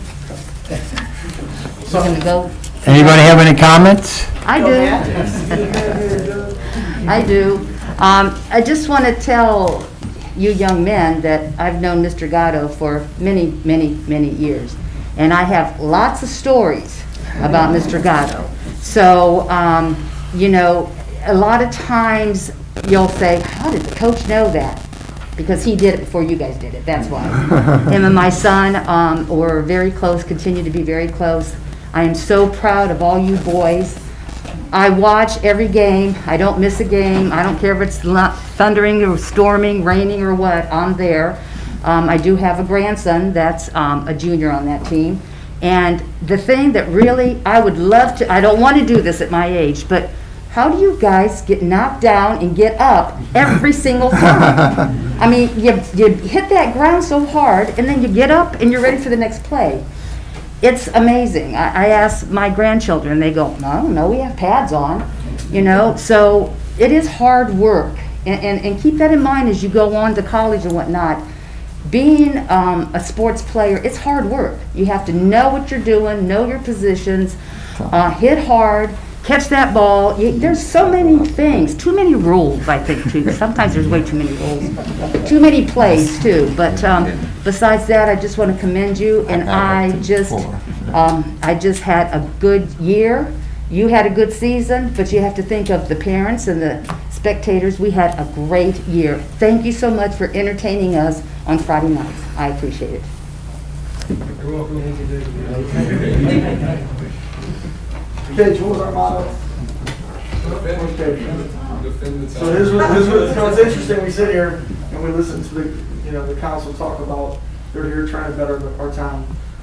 Their motto was defend the town, so. Oh, my gosh. So they do work for, they work hard for the success that they have on the field. I do expect a lot of, this was a volunteer thing. I told the kids, I just sent out a remind and said, hey, you can be at the courthouse around 7:15. When I force it, they're here. I did not force it. Actually, we went to Jalapenos before. Oh, well, there you go.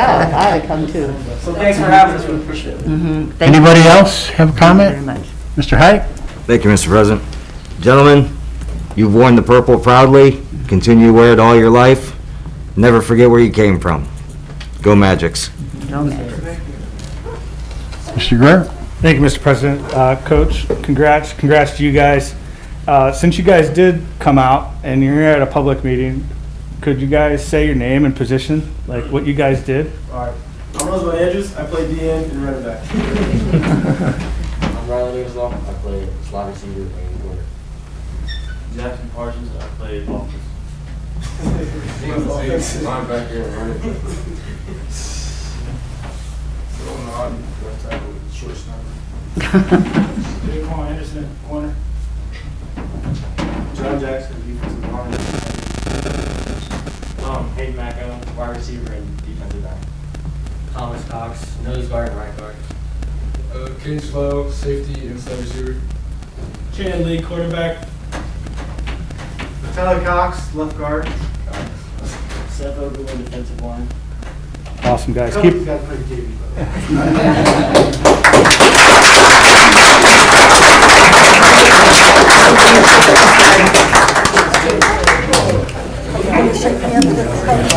Okay, Carla? What have I done? I just wanted to know if you would all explain what those positions do now. Okay, I have one thing to say. You know, they volunteered to come here tonight. They also volunteered to rake those leaves. And, you know, this year we had the most people I think we ever had doing the lawns. And we had the most yards we ever did. We did 20 yards, and it was all up to them. They worked so hard, and appreciate everything you do for the city, on the field and off the field. Thanks, Coach. I want to say thank you to you for setting that stuff up too, because my kids actually learned a quick story about that. We had a kid get in the car. He didn't ask me, and Coach Pollard was there, and he said, this is actually kind of fun. Can we make money doing this? I said, yeah, why don't you make a couple cards and pass them out to the neighborhood? I'm sure you can make some money doing it. There you go. A Barberton business. Thank you, players. Thank you very much. Thank you. You guys can leave if you want to stick around. Is there another debate about to go on? I hear that.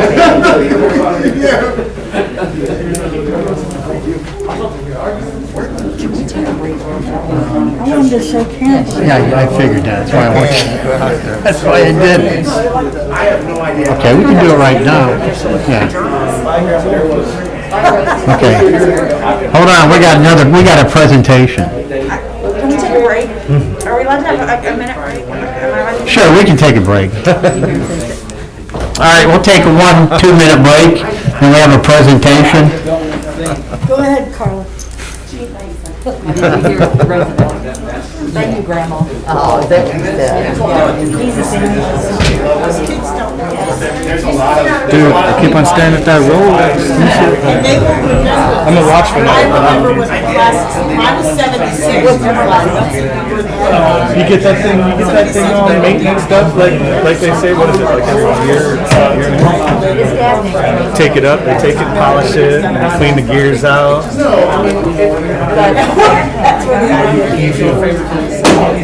Point out, point on that.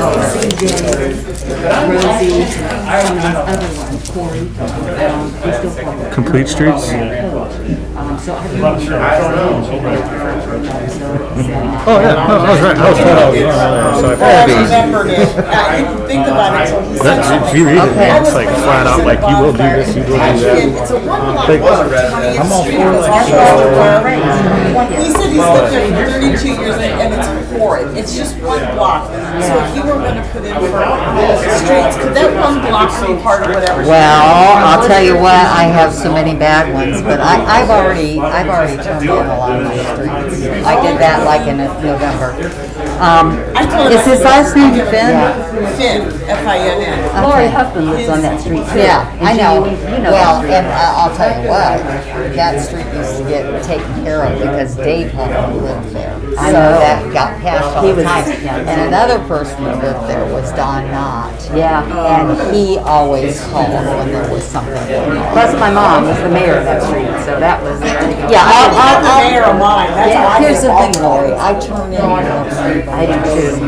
then it's up to them. Well, this is what I told him, I said, we were sitting, my next door neighbor was having a bonfire Friday night. He has a tiny little place he built, so, and it was just a nice night for it, so. When I got home, Greg was gonna watch TV for a while. Put me outside if at all possible. So Yeah, I walked exactly. over. And, Pat came over, and we're all just friends. His brother, Pat's brother, was the retired, the maintenance guy at my church. That's what I was And his- thinking. And his nephew is Aiden Quinn, the pastor. Oh, okay. And so I said, and I said, Pat works for Alberts, I think. Okay. But anyway, I said, your work council person is Carol Fry. Uh-huh. I said, you can always call her and tell her. And he's just, And I went, oh, for Pete's sake. So I said, I'll see her Monday. Yeah. So I'll turn it in, definitely, and I turn in all of them, but I use my same there's, street from year one, and I just mark off the ones that they did. they're also- I'm And just then hanging them up up, and I like just give them 6 down. I they're coming up to me, oh, thank you so much for getting it. I Beer. didn't do it. It was getting it done next year. We came in under budget and had a schedule, so they moved a couple streets up. It was the luck of the draw. just happened to be Yeah. the worst street in the world. yeah. And that's how my street. Still there? I didn't do anything. I didn't do anything about it. I did not. I would have had a bit of Yeah, because now they're speeding. Yep, I called it my reverse speed bump. Oh, okay, yeah. I wasn't gonna say, I can't. That's true. No problem. But anyway. I We told needed them it that. anyway. All right, I've got it, honey, I'm putting it with my follow-up stuff. All right, let's get back to business. Back to monkey business.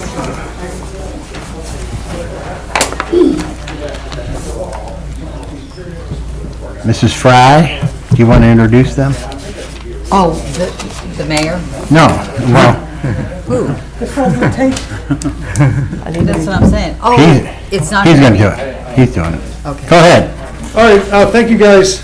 Appreciate the time you're giving us tonight, especially in the long night that it's going to be, or is starting to be. So, as promised last week, wanted to give you some more detailed information on the development, proposed development at the buildings known as the Cox Powell / Herald building. So, have Mr. Morehouse here and Mr. Dotson here that can shed some more light on some of the financing of that.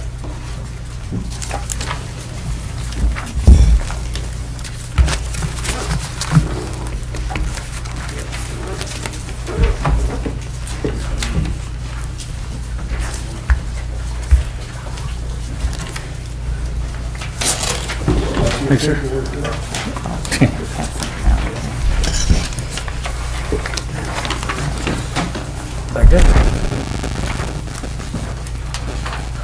So while the mayor is passing that out, my name is Jason Dodson. I'm an attorney with Rutzel and Andrus, also a director with Rutzel Consulting Solutions.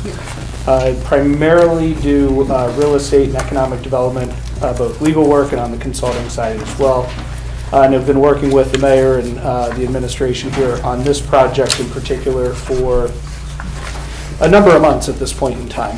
So what the mayor just passed out to council is a relatively simple sources and uses for the project. It differs somewhat from the sources and uses that was originally presented to us by the developer.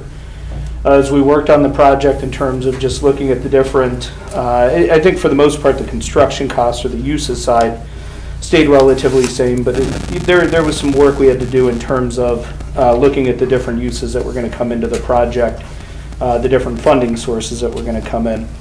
So by way of background, I think everybody was here a couple weeks ago, and last week as well, when the developer came in and talked about the project at the Powell and Harold buildings, which would really be a complete renovation of those existing buildings. The city's owned them now for at least a few years, and I know at one point in time prior to Trevor coming into the city, there were discussions about whether or not to demolish those buildings. At the time, I was chief of staff at the county, and we were working through the land bank as to whether or not it made sense to fund the demolition of those buildings at that time. And ultimately, Trevor came in and said, hey, I think we can probably make some productive reuse of the buildings. Obviously, I don't have to say it to all of you because you guys live it every day. The ability to come in and make an investment in the downtown area, particularly at a time where we are now, post-pandemic, where downtowns are generally struggling, rather than just tearing those buildings down, I think represents a pretty decent opportunity for the city. So in terms of the sources and uses, the first half of this here, and I'll tell you in a minute here kind of how we broke it down. You'll see the first line item there is equity from the developer, which is somewhat of a misnomer because quite frankly, if you look at the equity line, the primary loan line, and the net present value of the TIF proceed line, in order for the project to move forward, those three buckets, which if you look all the way down at the bottom of the spreadsheet, represent about $2.7 million. That is all money that the developer is going to have to go out and either pay in cash, borrow, or obtain through some other means and be able to put into the project. So again, while they may borrow the money, ultimately the repayment source for that money is going to be the developer, presumably through rents on the building. In terms of the TIF, you'll see that the TIF contributes a small amount of money into the project, ultimately out of the $2.7 million that the developer would be responsible for obtaining. The TIF is going to cover about $179,000 when you look at a net present value number there. So in terms of TIFs, in my world, I'll see projects where the TIF number will be $2, $3, $4, $5, $10 million coming into a project. It's a relatively small number, but the property is already within a TIF district. So quite frankly, it's not necessarily doing anything new or different with that project. We would have to pull it out of the district and do a TIF specifically for that building. But in terms of the property being part of a TIF, that is already in place. Then there would be 4 proposed sources of either public funding or nonprofit funding that would be contributed into the project. So kind of working up from the bottom, the $100,000 grant from the land bank, we've had discussions over a number of months now with the land bank in terms of contributing funding into that project. I spoke with the executive director today, and he said, of course, it would be subject to approval by the board, but he was comfortable with being able to contribute that number of $100,000 into the project. From a timing perspective, it does have to come in 2023, though, because they've already put together their 2022 budget. And I don't imagine that's going to be that big of an issue. In terms of the money coming in from the county, which is $50,000, the county said that if council were to appropriate these funds for the project, that they would have their $50,000, 25 in by the end of the year, and the other 25 into January, and those funds would actually be paid to the city for the city to hold if the project were to move forward. My understanding is that the foundation has already approved the $250,000 grant from foundation funds into the project, which ultimately then, would leave the $500,000 that is being proposed to come in to the project from a city grant. Now, I know there was some communication between the mayor and at least one of the council members this weekend, so I'm not sure who all may or may not have seen that. But in terms of the $500,000, one of the things that the county did, that the mayor and I worked with the folks at the county towards the end of last year, is as they were looking to expend what at the time they thought was going to be the CARES Act money before the January 31, 2020 deadline, they were looking to make some investments into some of the communities in Summit County, Barberton, City of Akron being probably the 2 highest on the list. And at that point, the county was able to do, in addition to the CARES Act money that kind of was equally pro rata distributed to all the communities in the county. The county was able to make a $500,000 grant to the city of Barberton. I forget what the amounts were for the other communities. There were only a couple of them. But the county did make that $500,000 contribution. Since that time, as all of you are aware, the large amount of money has come in on top of that in terms of ARPA. And so the county's original intention in trying to contribute that money of just kind of giving an additional shot in the arm to the city. The federal government thankfully came in and did a lot more than that in terms of a contribution here. So as we've been working on this project and trying to figure out what made sense and how the project could go, and have a project that isn't reliant on tax credits that are going to take 2 or 3 years while the building continues to deteriorate, one of the conversations that we had is, hey, that money did come in from the county. That money wasn't budgeted for any particular purpose. And again, I would go back and say, as you're looking at, how do we deal with, the issues that any city is going to face, particularly a city with a good downtown, how do we make an investment that's really going to change things going forward? And so as we had those discussions, the idea of using that $500,000 towards this project in order to really kind of have an anchor, if you will, on the eastern side of downtown, just like you've got an anchor with Ignite Brewery on the western side of downtown, that will then allow the city to fill in between those two developments, is ultimately where we took the idea and said, hey, you know what, we've got that extra money, why don't we use that money and propose investing it in this project in order to really get development on that side of town kicked off and moving forward. And so that's ultimately what comes up to what you'll see here is the $3.6 million. These numbers are a little dated. So from a construction cost point of view, they probably are a little bit higher in terms of actually undertaking the project. That doesn't have any impact in terms of the city's $500,000 or the contributions from the other entities. It would be the developer's responsibility to take that additional cost in. That being said, we were sufficiently deep enough into the pandemic that these costs aren't out of whack. They're not 30% off or probably even 15 or 20% off. They probably have a little bit of an adjustment depending on where things are in the economy. In terms of the uses, you'll see there that I kind of broke those into two different main groups, the hard costs and the soft costs. Most of the project, as you would anticipate, is really just going to be focused on getting that building renovated and back to a productive use as a commercial, as a residential space. I don't know if anyone on council has been through the building, maybe many of you or all of you have. It's going to take a lot of work. I mean, it's particularly in the basement area, the first floor, it's in pretty bad shape.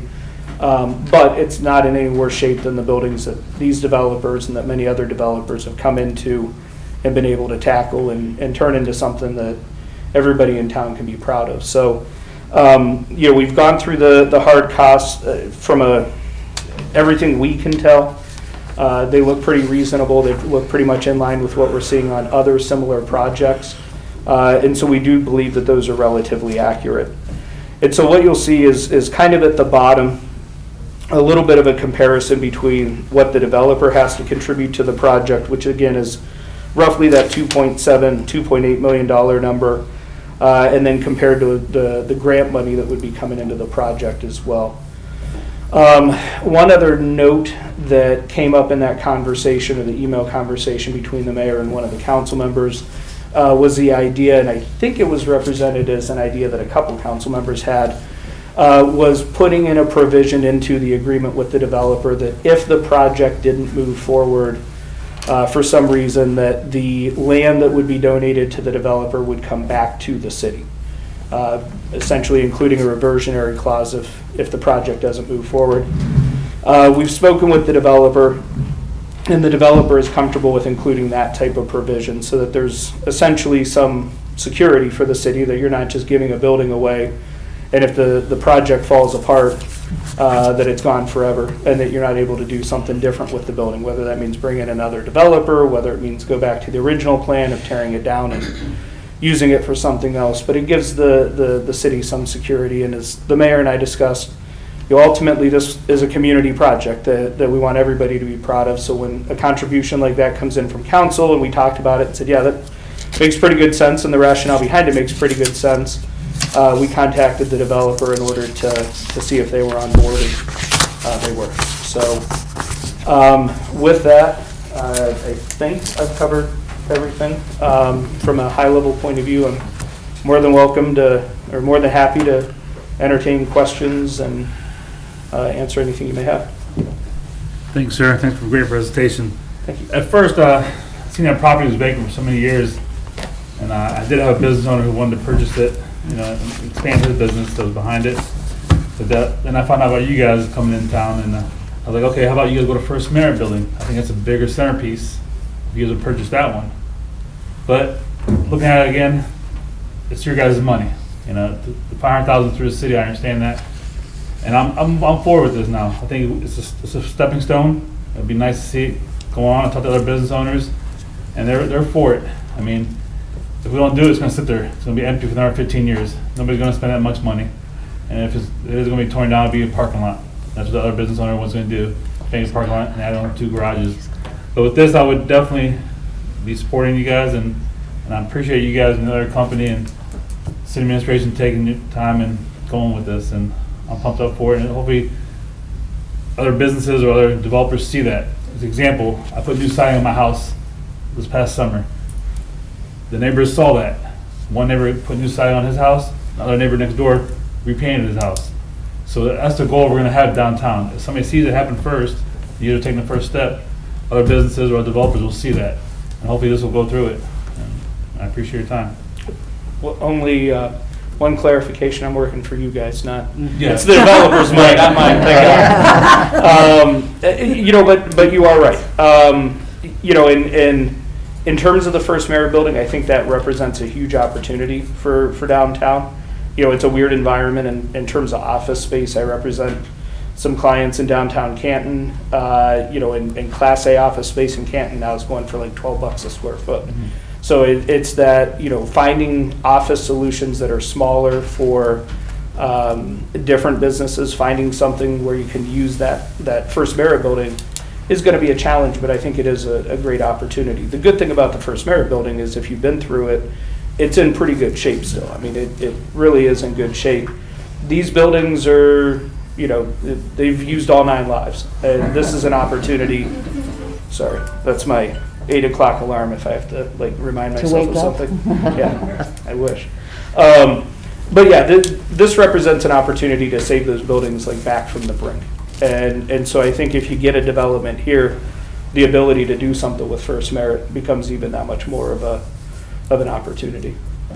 Off the record, I think it'd be a great place for our safety in that courthouse. You know, that's not on record, but I think it'd be a great spot for it.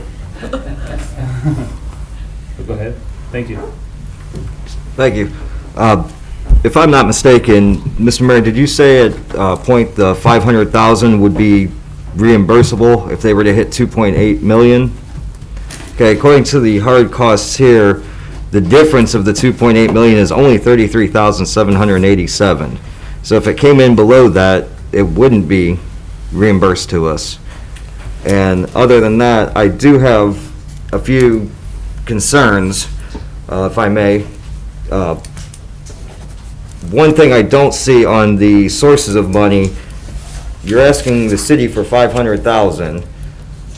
Just doing a little research today, Jobs Ohio has 667.8 million in cash reserve, coming off of a 317.6 million in record liquor sales just in their reserves there. The Jobs Ohio Beverage System Corporation, which administers Jobs Ohio, saw 1.4 billion in revenue. They have 8 different economic development programs and grants, one of them being a revitalization grant.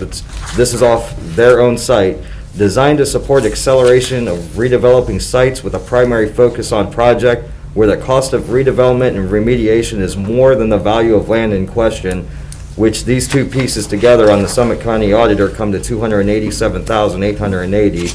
They also offer revitalization loans starting at $500,000 to $5 million, with payment not starting until the certificate of occupancy is issued, not to exceed 5 years.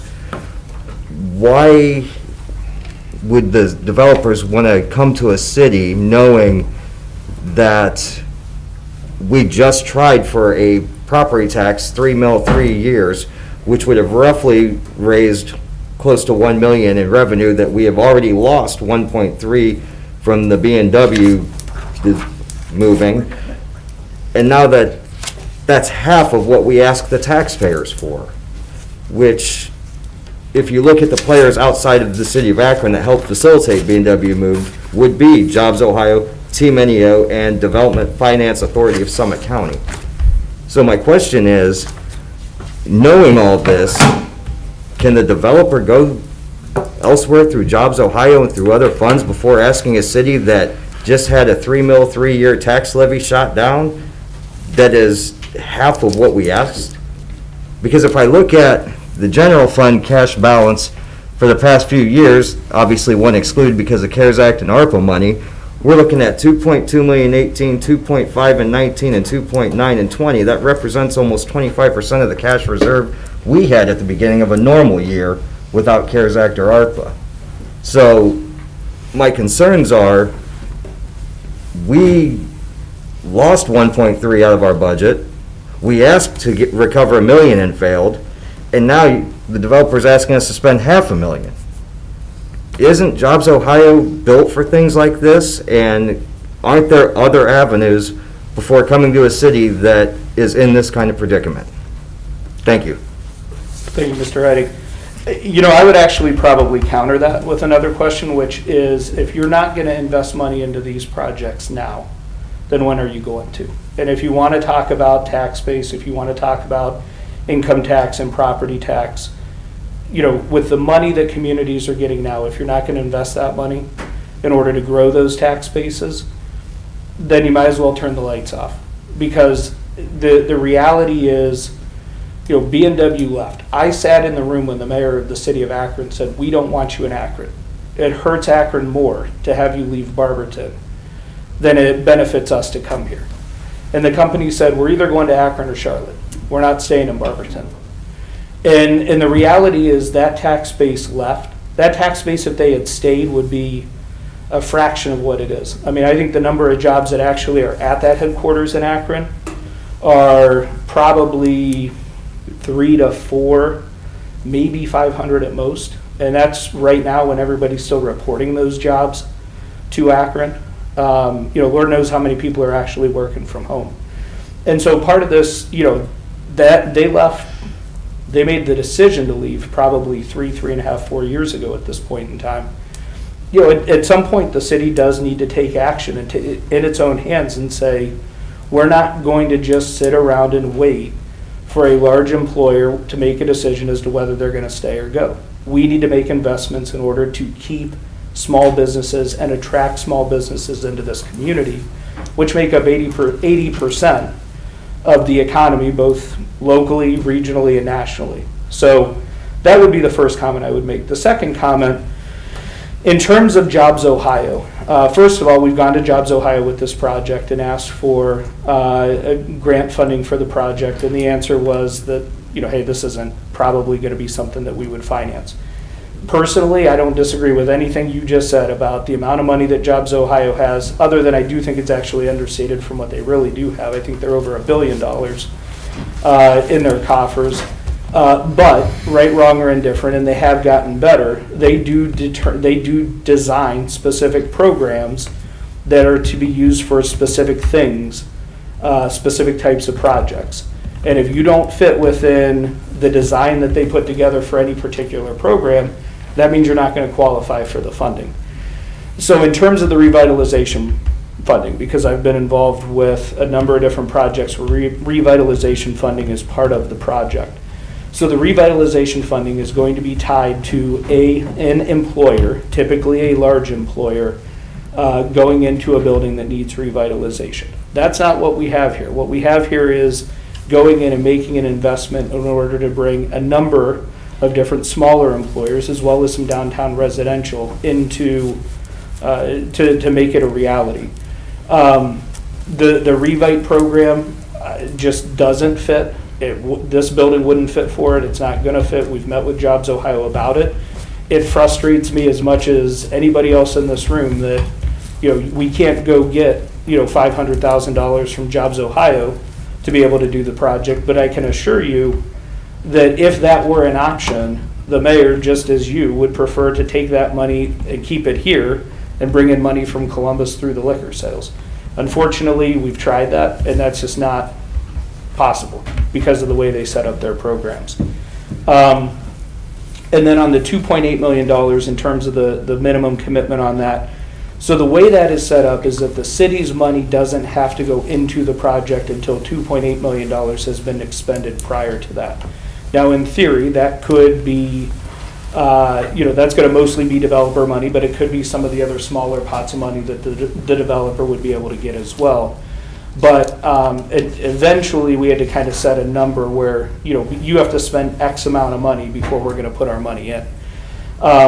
Typically, what we're going to do is say, you've got to go all the way up to this threshold, then the balance that needs filled is going to be 50% our money, 50% your money.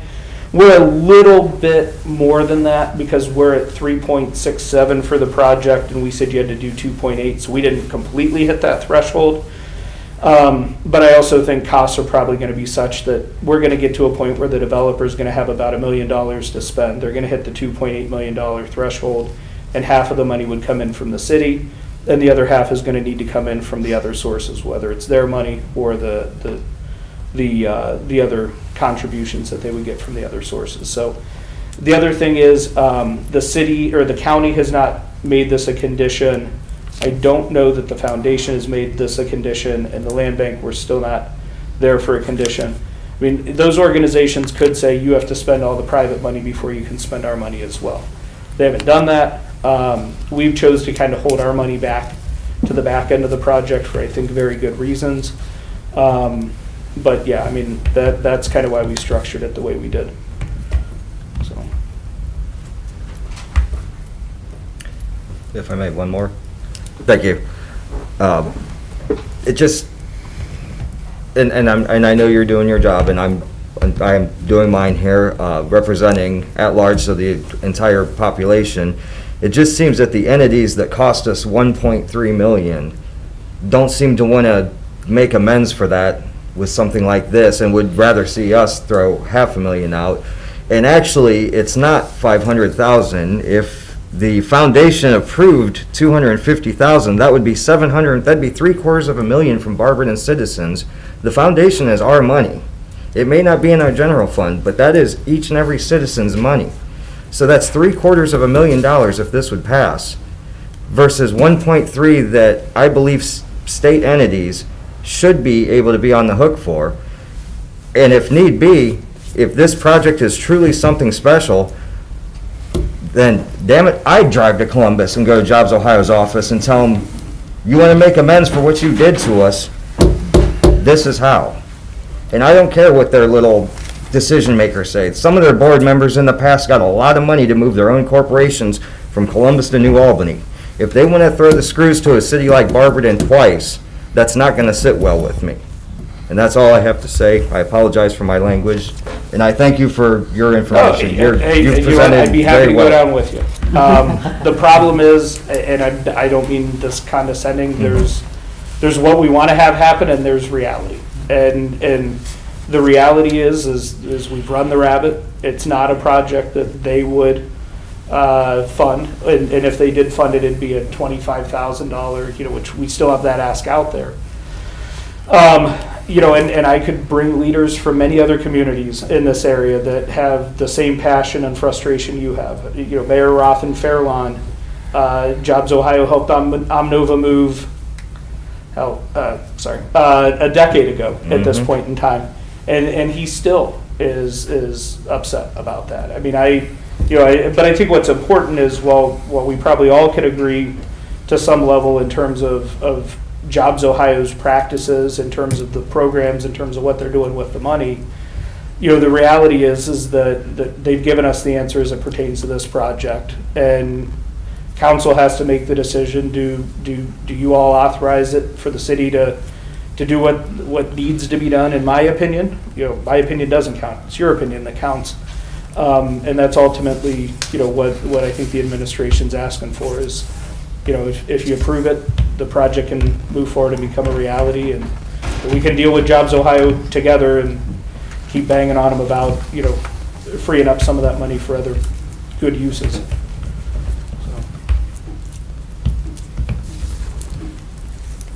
That's all I have, so.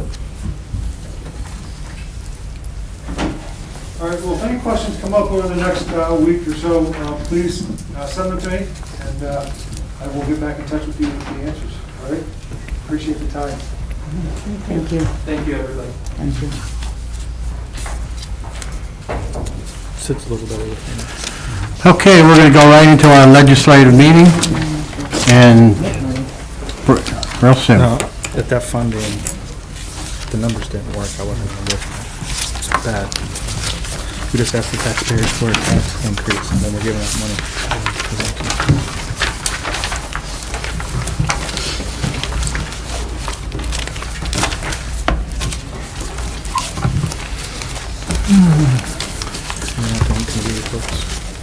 All right, this is a regular legislative meeting of the Barberton City Council. Today is Monday, December 13th, 2021. The time is 8:13. Please stand for the Pledge of Allegiance and invocation by Mrs. Fry. Pledge allegiance to the flag of the United States of America and to the republic for which it stands, one nation, under God, indivisible, with liberty and justice for all. As this Barberton City Council meeting begins, bless us with your wise and caring spirit. Guide our council members and participating citizens to use this time well to enhance the life in and of our city. Help us to conduct all deliberations with mutual respect, even in the face of disagreement. Keep us mindful that cooperation produces accomplishment. Watch over our military, police, and first responders. Help every level of government find solutions to the problems that are a part of today's complex society. We ask these things in Jesus' name. Amen. Amen.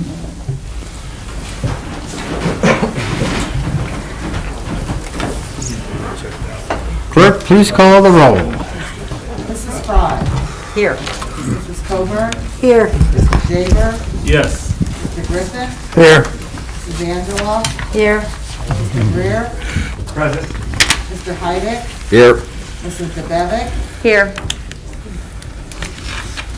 Okay, approval of the minutes of the regular legislative meeting held on Monday, November 22nd, 2021, as presented. Mrs. DeBevick. Thank you, Mr. President. I move for the approval of the minutes of the regular legislative meeting held on Monday, November 22nd, 2021, as presented. Thank you, and Mr. Heidi. Thank you, Mr. President. I will second the approval of the minutes of the regular legislative meeting from Monday, November 22nd, 2021, as presented. Thank you. It was moved by Mrs. DeBevick and second by Mr. Heidi to approve the minutes of the regular legislative meeting held on Monday, November 22nd, 2021, as presented. Are there any remarks? All those in favor signify by saying aye. Aye. Any opposed? The minutes are adopted. Okay, approval of the finance report for the month of November 2021 as presented. Mrs. Fry. Thank you, Mr. President. I move for the acceptance of the Finance Department report for the month of November 2021 as presented. And Mrs. DeBevick. Thank you, Mr. President. I'd like to second Mrs. Fry's motion on acceptance. Thank you. It was moved by Mrs. Fry and second by Mrs. DeBevick to approve the financial report for the month of November 2021 as presented. Are there any remarks? All those in favor signify by saying aye. Aye. Any opposed? Finance report is adopted. Petitions and claims. We have none. Matters requested. They've been dispersed. Citizens addressing council. We have none. Okay. First reading of ordinances and resolutions. Ordinance number 133, 2021, presented by Mrs. DeBevick. Title, amending Barberton Codified Ordinance. This is Chapter 351, Parking Generally, and Ordinance amending section 351.05, night parking of commercial recreational vehicles in residential districts and declaring an emergency. Motion to suspend, Mrs. DeBevick. Thank you, Mr. President. I move that the rule as required by Section 5.10 of the Barberton City Charter be suspended. And Mr. Greer. Thank you, Mr. President. I'd like to second Mrs. DeBevick's motion on suspension. Thank you. Motion was made by Mrs. DeBevick and second by Mr. Greer to suspend the rule as required by Section 5.10 of the Barberton City Charter. Are there any remarks? Clerk, please call the roll on suspension. Mrs. Angela. Yes. Mrs. Coburn. Yes. Mrs. DeBevick. Yes. Mrs. Fry. Yes. Mr. Greer. Yes. Mr. Griffin. Yes. Mr. Heidick. Yes. Mr. Jaber. Yes. Motion to adopt, Mrs. DeBevick. Thank you, Mr. President. I move for the adoption of ordinance number 133, 2021. Thank you, Mr. Greer. Thank you, Mr. President. I'd like to second Mrs. DeBevick's motion for adoption of ordinance number 133-2021. Thank you. Motion was made by Mrs. DeBevick and second by Mr. Greer to adopt ordinance number 133, 2021. Are there any remarks? Clerk, please call the roll on adoption. Mr. Jaber. Yes. Mr. Heidick. Yes. Mr. Griffin. Yes. Mr. Greer. Yes. Mrs. Fry. Yes. Mrs. DeBevick. Yes. Mrs. Coburn. Yes. Mrs. Angela. Yes. Ordinance 134, 2021, presented by Mrs. Fry. Title, 2022 Temporary Budget.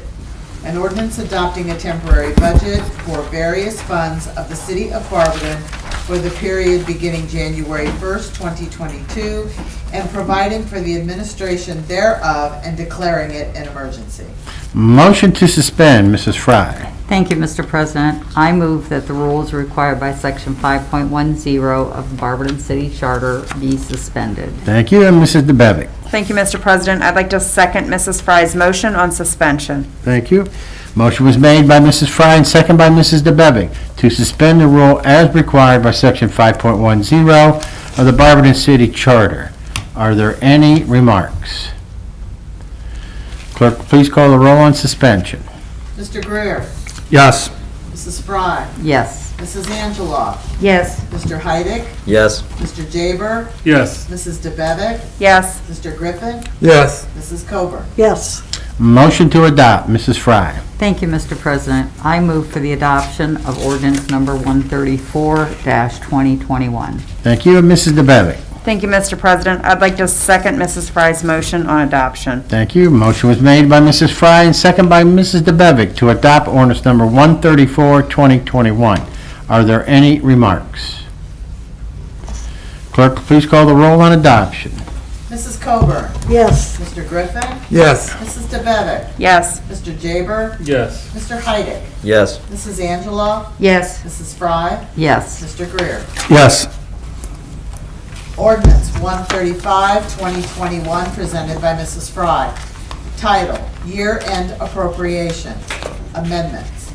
An ordinance modifying appropriations within certain departments and funds in order to cover expenditures to the end of the fiscal year and declaring an emergency. Motion to suspend, Mrs. Fry. Thank you, Mr. President. I move that the rules required by Section 5.10 of the Barberton City Charter be suspended. Thank you, and Mrs. DeBevick. Thank you, Mr. President. I'd like to second Mrs. Fry's motion on suspension. Thank you. Motion was made by Mrs. Fry and second by Mrs. DeBevick to suspend the rule as required by Section 5.10 of the Barberton City Charter. Are there any remarks? Clerk, please call the roll on suspension. Mr. Jaber. Yes. Mrs. DeBevick. Yes. Mrs. Fry. Yes. Mrs. Coburn. Yes. Mr. Heidick. Yes. Mr. Greer. Yes. Mrs. Angela. Yes. Mr. Griffin. Yes. Motion to adopt, Mrs. Fry. Thank you, Mr. President. I move for the adoption of ordinance number 135-2021. Thank you, and Mrs. DeBevick. Thank you, Mr. President. I'd like to second Mrs. Fry's motion on adoption. Thank you. Motion was made by Mrs. Fry and second by Mrs. DeBevick to adopt ordinance number 135-2021. Are there any remarks? Clerk, please call the roll on adoption. Mr. Griffin. Yes. Mrs. Angeloff? Yes. Mr. Greer? Yes. Mr. Heidick? Yes. Mrs. Coburn? Yes. Mrs. Fry? Yes. Mrs. DeBevick? Yes. Mr. Jaber? Yes. Ordinance 136, 2021, presented by Mrs. Fry. Title, Appropriation, Cox Powell Buildings. An ordinance appropriating $500,000 from the unappropriated item of the general fund to the operation and maintenance budget of the general fund miscellaneous and declaring an emergency.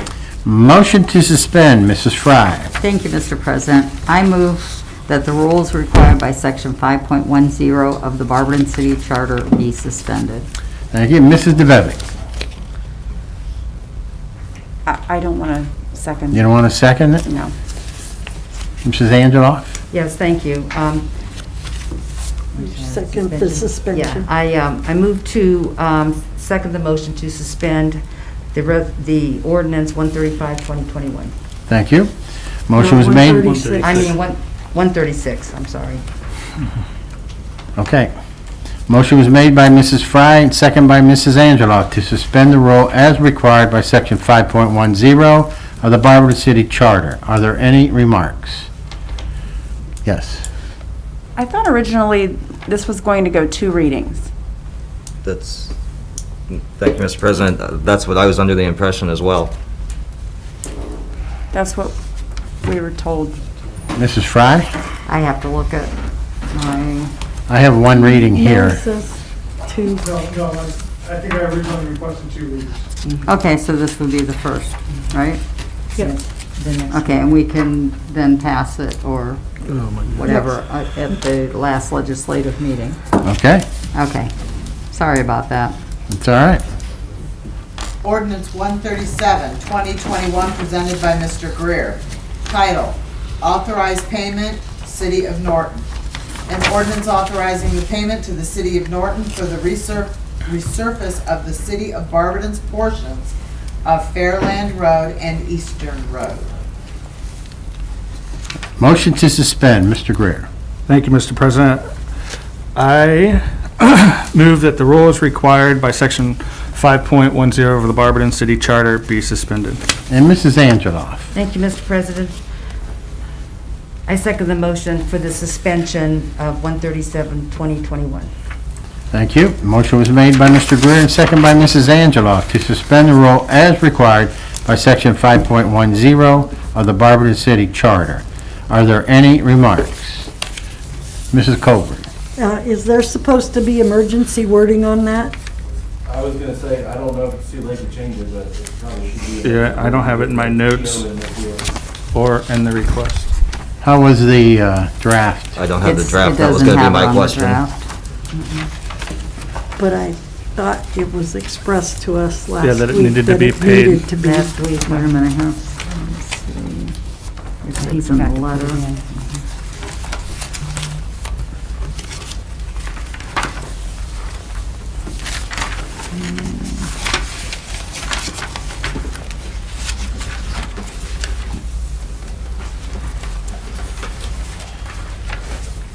Mr. Tracy, does it need to be? It does, because it'll only be in this year's budget. This year's The money's in this year's budget. So you need to amend it on the floor, Mr. Greer. Amend it? Yep. All right. So, well, on just motion for an amendment, to add emergency wording? Yep. All right, well, I move that the ordinance number 137-2021 be amended to add emergency wording and be one reading. Who has to say? Okay. Do I have a second? Yeah, you need a Doesn't second. the committee all have to vote on that? But Yes. The committee has to vote on it first. So you want to change that and go to the committee. So we'll go back into street, sidewalk, and lighting during legislative? Go ahead. Thank you. I believe you can amend it on the committee can amend it on the floor, But then we vote all on the have to vote. amendment, and continue on. Right. Okay. We all If don't I'm have not to vote? mistaken. You're right. So, just the committee would vote if I'm not mistaken. Yeah, the committee. I will second that motion to add emergency wording to ordinance 137, 2021. Carol, you have to put your vote in. I beg All your in, pardon. what I do? We need all a in- second. Oh, I'm sorry. Are you Yeah. seconding I that? seconded. All The in committee has- favor? All in favor? Aye. Okay. Aye. Aye. Okay. And Okay. ordinance was amended. Now, read it again. All right. Read it With again, as emergency amended. wording on it. What, Read it again. Yep. Yeah, Adding as amended. emergency wording. Ordinance 137, 2021, presented by Mr. Greer. Title, Authorized Payment, City of Norton. An ordinance authorizing payment to the City of Norton for the resurfacing of the City of Barberton's portions of Fairland Road and Eastern Road and declaring an emergency. Motion to suspend, Mr. Greer. Thank you, Mr. President. I move that the rule as required by section 5.10 of the Barberton City Charter be suspended. Thank you. And Mrs. Angela. Thank you, Mr. President. I second the motion to suspend. Thank you. Motion was made by Mr. Greer and second by Mrs. Angela to suspend the rule as required by section 5.10 of the Barberton City Charter. Are there any remarks? Clerk, please call the roll on suspension. Mr. Heidick. Yes. Mrs. Coburn. Yes. Mrs. DeBevick. Yes. Mr. Greer. Yes. Mr. Jaber. Yes. Mrs. Fry. Yes. Mrs. Angelo. Yes. Motion to adopt. Thank you, Mr. President. I'd like to move for the adoption of ordinance number 137-2021. Thank you. And Mrs. Angela, as amended. As amended. As amended. Thank you. Mrs. Angela. Thank you, Mr. President. I second the motion to adopt ordinance 137, 2021 as amended this evening. Thank you. Motion was made by Mr. Greer and second by Mrs. Angela to adopt ordinance number 137, 2021 as amended. Are there any remarks? Clerk, please call the roll on adoption. Mrs. Angela. Yes. Mrs. Fry. Yes. Mr. Jaber. Yes. Mr. Griffin. Yes. Mr. Greer. Yes. Mrs. DeBevick. Yes. Mrs. Coburn. Yes. Mr. Heidick. Yes.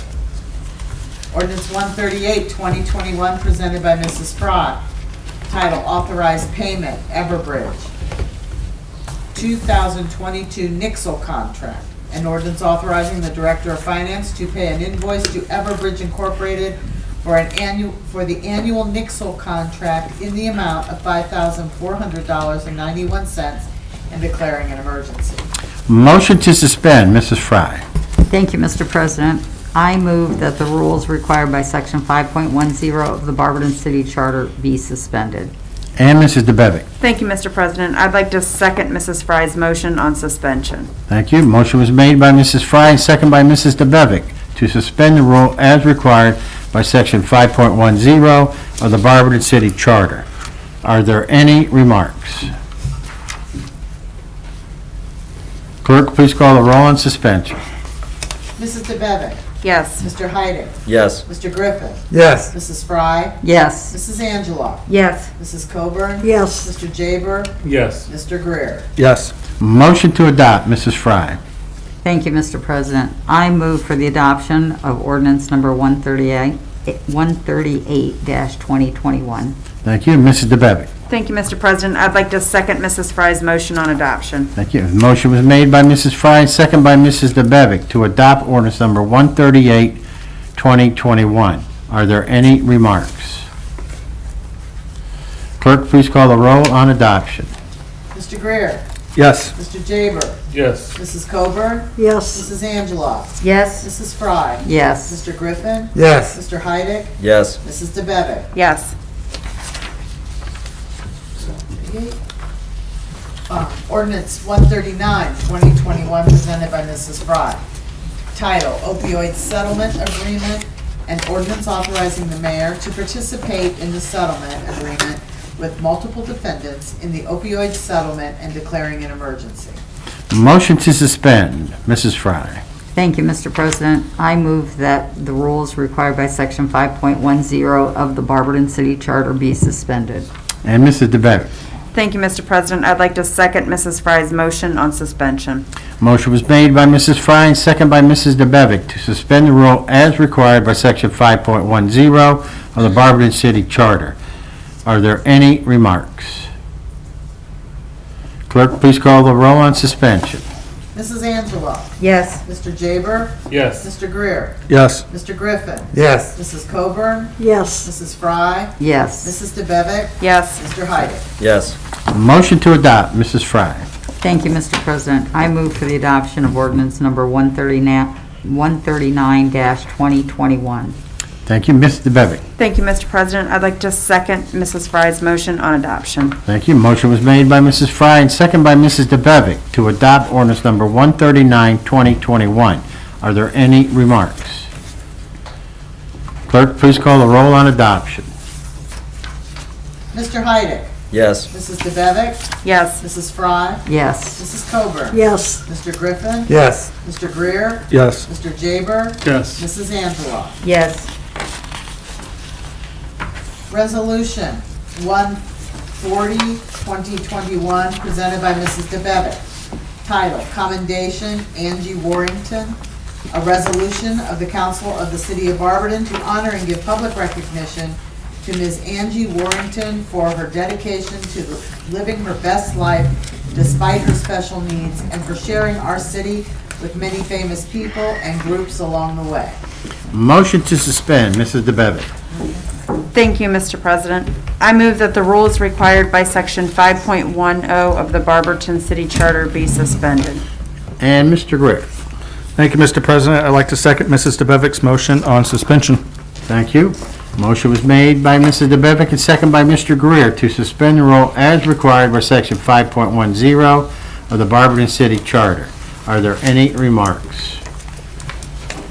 Clerk, please call the roll on suspension. Mr. Griffin? Yes. Mrs. Angela? Yes. Mr. Heidick? Yes. Mr. Jaber? Yes. Mrs. Fry? Yes. Mr. Greer? Yes. Mrs. Coburn? Yes. Mrs. DeBevick? Yes. Motion to adopt, Mrs. DeBevick. Thank you, Mr. President. I move for the adoption of Resolution Number 140, 2021. Thank you. And Mr. Greer. Thank you, Mr. President. I'd like to second Mrs. DeBevick's motion for adoption of resolution number 140-2021. Thank you. Motion was made by Mrs. DeBevick and second by Mr. Greer to adopt resolution number 140, 2021. Are there any remarks? Clerk, please call the roll on adoption. Mrs. DeBevick? Yes. Mrs. Coburn? Yes. Mr. Greer? Yes. Mrs. Fry? Yes. Mr. Jaber? Yes. Mr. Heidick? Yes. Mrs. Angela? Yes. Mr. Griffin? Yes. This ends the first readings. Second reading of ordinances and resolutions. Ordinance number 130, 2021, presented by Mr. Heidick. Title, Foundation Grant Request Skate Park. An ordinance approving the submission of a grant application to the Barberton Community Foundation in an amount up to $75,000 for the construction of a skate park. The first reading was November 22nd, 2021. This is the second reading, and it will go for a third reading. This ends the second readings. Third reading of ordinances and resolutions. Ordinance number 123, 2021, presented by Mrs. Angela. Title, Amending Barberton Codified Ordinances, Chapter 1444, Permits and Fees, and Ordinance amending Section 1444.15, General Permit Fees, Ordinance number 147, 2021, and declaring an emergency. The first reading was on November 8th, the second reading was on November 22nd, and this is the third reading. Motion to adopt, Mrs. Angela.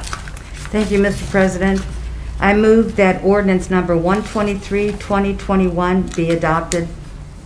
Thank you. And Mrs. Coburn. Thank you, Mr. President. I second Mrs. Angeloff's motion for adoption. Motion was made by Mrs. Angeloff and second by Mrs. Coburn to adopt ordinance number 123, 2021. Are there any remarks? Clerk, please call the roll on adoption. Mrs. Coburn? Yes. Mr. Griffin? Yes. Mr. Jaber? Yes. Mrs. Angela? Yes. Mrs. DeBevick? Yes. Mr. Greer? Yes. Mr. Heidick? Yes. Mrs. Fry? Yes. Resolution 124-2021, presented by Mrs. Angela. Title, Various Types of Businesses Moratorium. A resolution imposing a moratorium on the issuing of zoning permits until January 1st, 2023 for for used car lots, mini warehouse, limited indoor storage, and dollar stores within the city of Barberton, with the exception of permitting mini warehouses within industrial use, I-1, I-2, I-3, or IU zoning districts, as amended in committee on December 6, 2021. The first reading was November the 8th, the second was November the 22nd. Motion to adopt, Mrs. Antonoff. Thank you, Mr. President. I move that Resolution 124, 2021 be adopted as amended. Thank you. And Mrs. Coburn. Thank you, Mr. President. I second Mrs. Angeloff's motion for adoption. Thank you. Motion was made by Mrs. Angeloff and second by Mrs. Coburn to adopt Resolution Number 124, 2021 as amended. Are there any remarks? Clerk, please call the roll on adoption. Mr. Greer, No. Mrs. Fry, Yes. Mrs. Angeloff, Yes. Mr. Heidick, Yes. Mr. Jaber, No. Mrs. DeBevick, No. Mr. Griffin, Yes. Mrs. Coburn. Yes. That passes. This ends the third reading. Thank you. Appointments. To the Barberton Community Foundation Board of Directors, Mr. Jim Boschlinger for a 3-year term commencing January 1st, 2022 through December 31st, 2024. Do I have a motion to call for this? Mrs. Fry. Thank you, Mr. President. I call for the appointment of Mr. Jim Boschlinger to a 3-year term for the Barberton Community Foundation Board of Directors commencing 1/1/2022 through 12/31/2024. Thank you. And Mrs. DeBevick. Thank you, Mr. President. I'd like to second Mrs. Fry's motion on appointment of Mr. Jim Boschlinger. Thank you. Motion was made by Mrs. Fry and second by Mrs. DeBevick to appoint Mr. Jim Boschlinger to the Barberton Community Foundation Board of Directors for a 3-year term commencing January 1st, 2022 and ending December 31st, 2024. Are there any remarks? All those in favor signify by saying aye. Aye. Any opposed? He is appointed. Also to the Barberton Community Foundation Board of Directors, Ms. Deborah Schreiner for a 3-year term commencing January 1st, 2022 through December 31st, 2024. Thank you. Do I have a motion for this? Mrs. Fry. Thank you, Mr. President. I move for the appointment of Mrs. Deborah Schreiner to a 3-year term for the Barberton Community Foundation Board of Directors commencing 1/1/2022 through 12/31/2024. Thank you. And Mrs. DeBevick. Thank you, Mr. President. I'd like to second Mrs. Fry's motion on the appointment of Mrs. Deborah Schreiner. Thank you. Motion was made by Mrs. Fry and second by Mrs. DeBevick to appoint Mrs. Deborah Schreiner to the Barberton Community Foundation Board of Directors for a 3-year term commencing January 1st, 2022 and ending December 31st, 2024. Are there any remarks? All those in favor signify by saying aye. Aye. Any opposed? Mrs. Schreiner is on the board again. Miscellaneous and unfinished business. Okay, we'll go with communications from the mayor first. Mr. What? Mr. Majors, thank you. Go ahead, you good? It's fine. I was talking, wondering if Mrs. Fry, Mr. Griffin, and Mr. Flicker, you guys can get together. I was looking at the Barberton Herald post about our salaries. And I was trying to see if you guys can get together, see what we can do. There's one person that I think is really underpaid, and after looking at it and being on council for 2 years, I realized I think Mrs. Miller deserves way more money than she's getting. Is that something we can work on, or something we can do, Mr. Flicker, or pass something? It has to be passed before the elections. Through elections? So elected officials, their pay is set before the election even happens. Okay. So it can't be changed up or down during that election cycle. So the next time you can do it is spring of '23. Spring of '23? Yeah. Okay. And that has to go through front council, or? Through just- council, yeah. Can you guys? We've already been working on that. Okay, if you can't, just put a reminder, if there's something that comes up, can you include me in the email, please? I'm just thinking with all her credentials and everything she does and her education, $81,000 is nothing. I mean, for what she does. A reasonable price, I mean, salary I think would be at least 115 to 110 for her salary. So if you can include me with that emails if you don't mind, please. Well, If we're there's not any even emails, emailing. No, 2023, just a reminder. Right, right. So that's all I have to say. Thank you. Thank you. Mr. Mayor, you have the floor. Thank you, Mr. President. As we've all seen, weather patterns recently have been like a roller coaster.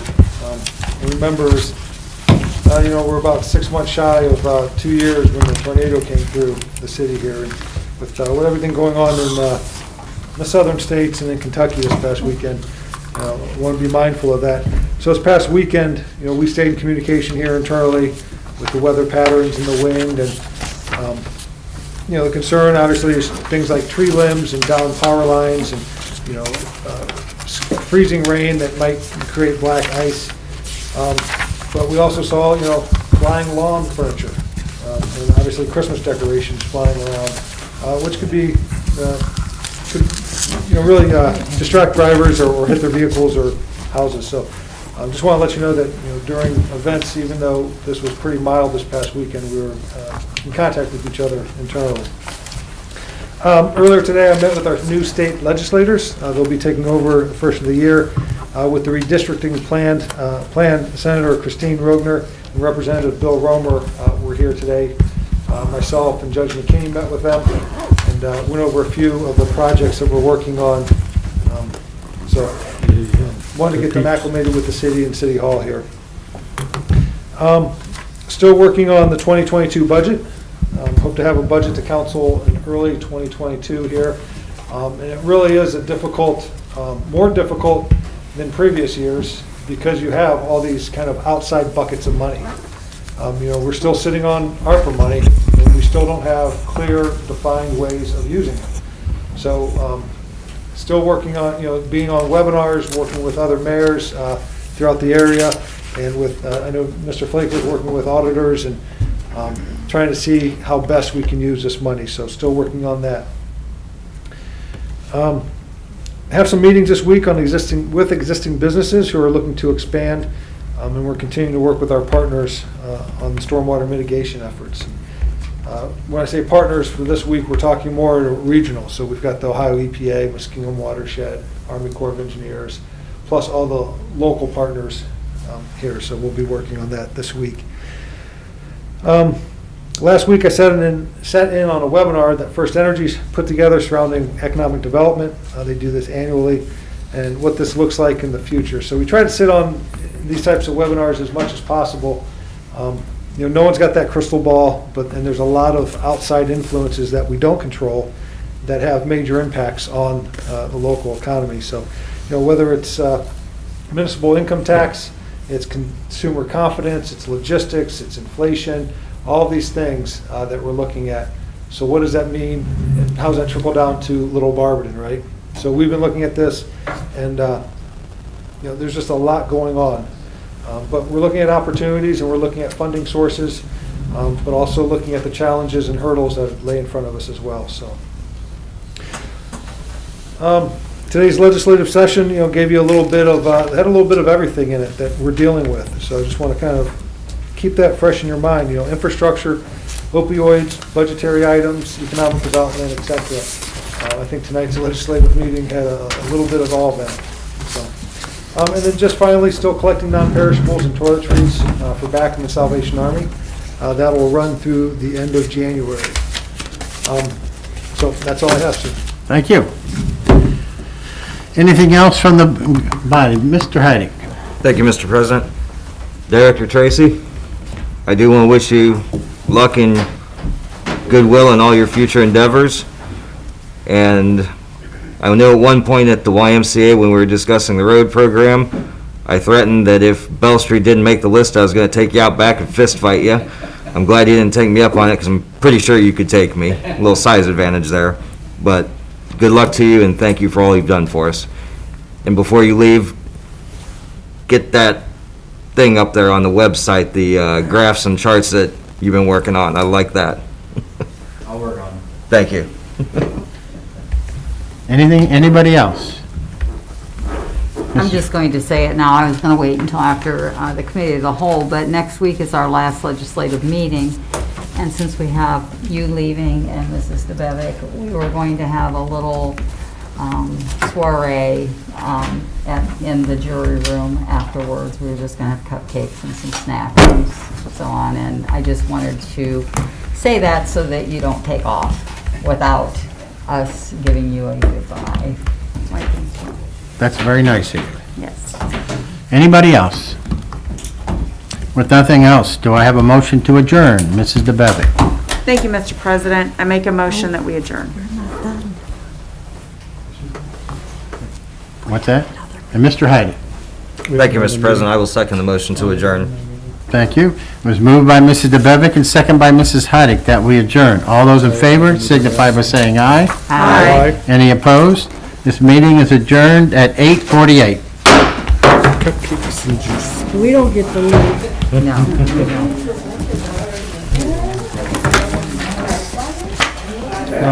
We have another meeting. Got another meeting. What's that again? It's just committee reports. Committee of the whole. Doesn't. All right. You don't need this copy, do you? Okay. Hey, Ignite will still be open. Wait, what time do they close?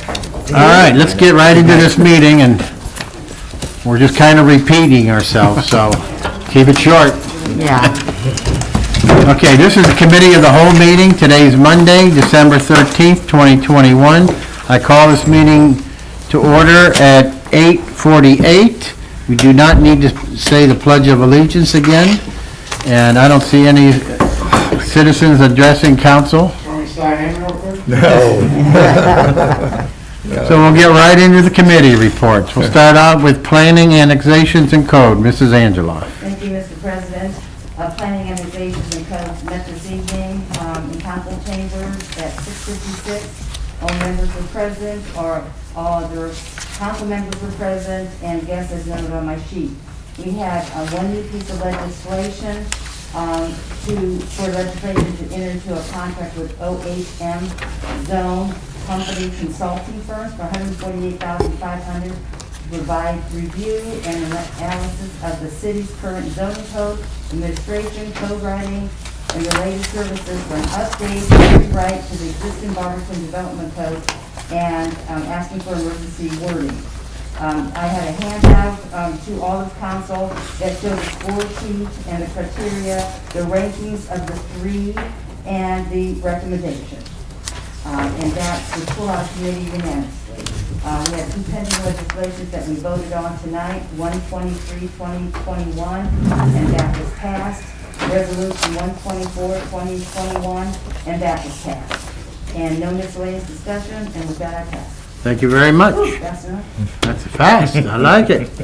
Okay, next up is Mr. Greer at Street, Sidewalks, and Lighting. Thank you, Mr. President. Street, Sidewalk, and Lighting met today, December 13th, 2021, at 6:42 p.m. here in the council chambers. All committee members are present, all council members are present, and guests noted on my sheet. We had one request for legislation. It was a legislation request from Mr. Trevor Hunt, the planning director, for a resolution to adopt a complete streets policy for the city of Barberton. After some conversation and some concern from legal, and the fact that it didn't need to come through council just yet and nothing was hidden on it, we postponed it till a later date after the 1st. So we did not call for that piece of legislation. Miscellaneous discussion just included, just reminding council members that the mayor is requesting that we each provide a list of streets and roads in our wards or areas for the 2022 road program. And committee, Street, Sidewalk, and Lighting adjourned at 6:54 p.m. And with that, I pass. Thank you. City Utilities, Mrs. Coburn. Thank you, Mr. President. City Utilities met this evening in council chambers, all members present, along with all of the other council members and guests as noted. We had a request for legislation from Mr. Tracy to authorize the mayor or his designee to enter into an agreement with the Muskingum Watershed Conservancy District for the acceptance of the Partners in the Watershed Management Grant. An emergency wording was requested.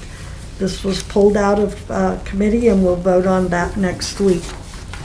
We had a request for legislation from Caroline Crawford, Stormwater Management Manager, requesting an ordinance authorizing the purchase of 124 15th Street under the Hazard Mitigation Grant Program in the amount of $62,500. Emergency wording was requested for that, and we had no other miscellaneous discussion, and we adjourned at 6:41. Thank you very much. Public Welfare and Safety, Mrs. DeBevick. Thank you, Mr. President. Public Welfare and Safety met this evening, December 13th, 2021, here in council chambers with all committee members present and all other council members present and others as noted. We had 2 requests for new legislation. The first was a request by Chief Persley to enter into a contract with BRYX Emergency Response Simplified in the amount of $63,000 for the purchase of a pre-alert system for both fire stations. Emergency wording has been requested. The second piece of legislation, which has been requested, is also by Chief Persley, and the Barberton Fire Department received an Assistance to Firefighters grant to replace our mobile and portable radios. The radio replacement is now complete. This request is for council's approval to dispose of the additional radios. Some will be donated to Swisscom to use as backups and parts, while the rest will be sold on Gov Deals. We had a couple of pieces of legislation for which we voted on this evening. In addition, now that we have received the map from planning and verified the legality of the sex offender legislation, we will vote on that next week as well. So with that, Public Welfare and Safety will pass. Thank you. Rules, Marketing, and Development, Mr. Griffith. Thank you, Mr. President. Rules, Marketing, and Development met today, December 13th. All members present and other guests as noted. We had no request for legislation to call for. We are still having continued discussion on council rules. Mrs. Miller and Justin Greer chimed in on the rules. We adjourn at 6:31. With that, I pass. Thank you. Environmental Health and Social Services, Mr. Jaber. Thank you, Mr. President. Environmental Health and Social Services met December 13th at 6:54 council chambers. All members were present, other council members noted. We had no new requests for legislation and miscellaneous discussion. We gave Mr. Tracy a thank you for everything. And we adjourned at 6:56, and I will pass, sir. Thank you. City Properties, Parks, and Recreation, Mr. Heide. Thank you, Mr. President. City Properties, Parks, and Recreation met tonight, December 13th, 2021, 6 p.m. in council chambers. All members present, all other noted. We had 1 request for legislation requested by Director Tracy to authorize the mayor as designee to execute an easement agreement with the Summit County engineer to provide temporary and permanent easements on the city-owned parcel 1500572. Emergency wording requested. This was to improve the downhill slope there for utility improvements by the county. We spoke of the proximity that's uphill from the water. We have pending legislation, which we had the second reading tonight of ordinance number 130-2021, title Foundation Grant Request, Skate Park, an ordinance approving the submission of a grant application to the Barberton Community Foundation in an amount up to $75,000 for the construction of a skate park. The discussion was no matter what the cost, the foundation, if passed, would only be up to $75,000. The miscellaneous discussion, the director's wrapping up the end of the year, welcoming Kate Walsh as the new special events coordinator. Councilor DeBevick asked about the Christmas lights and theft and vandalism, which the director responded, we are leaving the lights on all night to help try to drive that away. And we adjourned at 6:07. That I passed. Thank you. Finance and Personnel, Mrs. Fry. Thank you, Mr. President. Finance and Personnel met this evening. The meeting started at 7:24, and we were in council chambers. All members of the committee were present. as well as all council members and guests as noted on my agenda sheet. We had one request for legislation this evening from Lisa Polish Miller, the law director, requesting approval for an invoice payable to Travelers Insurance for $6,870.50. It is dated prior to the purchase order, and this is for the deductible on various insurance claims. Emergency wording was requested.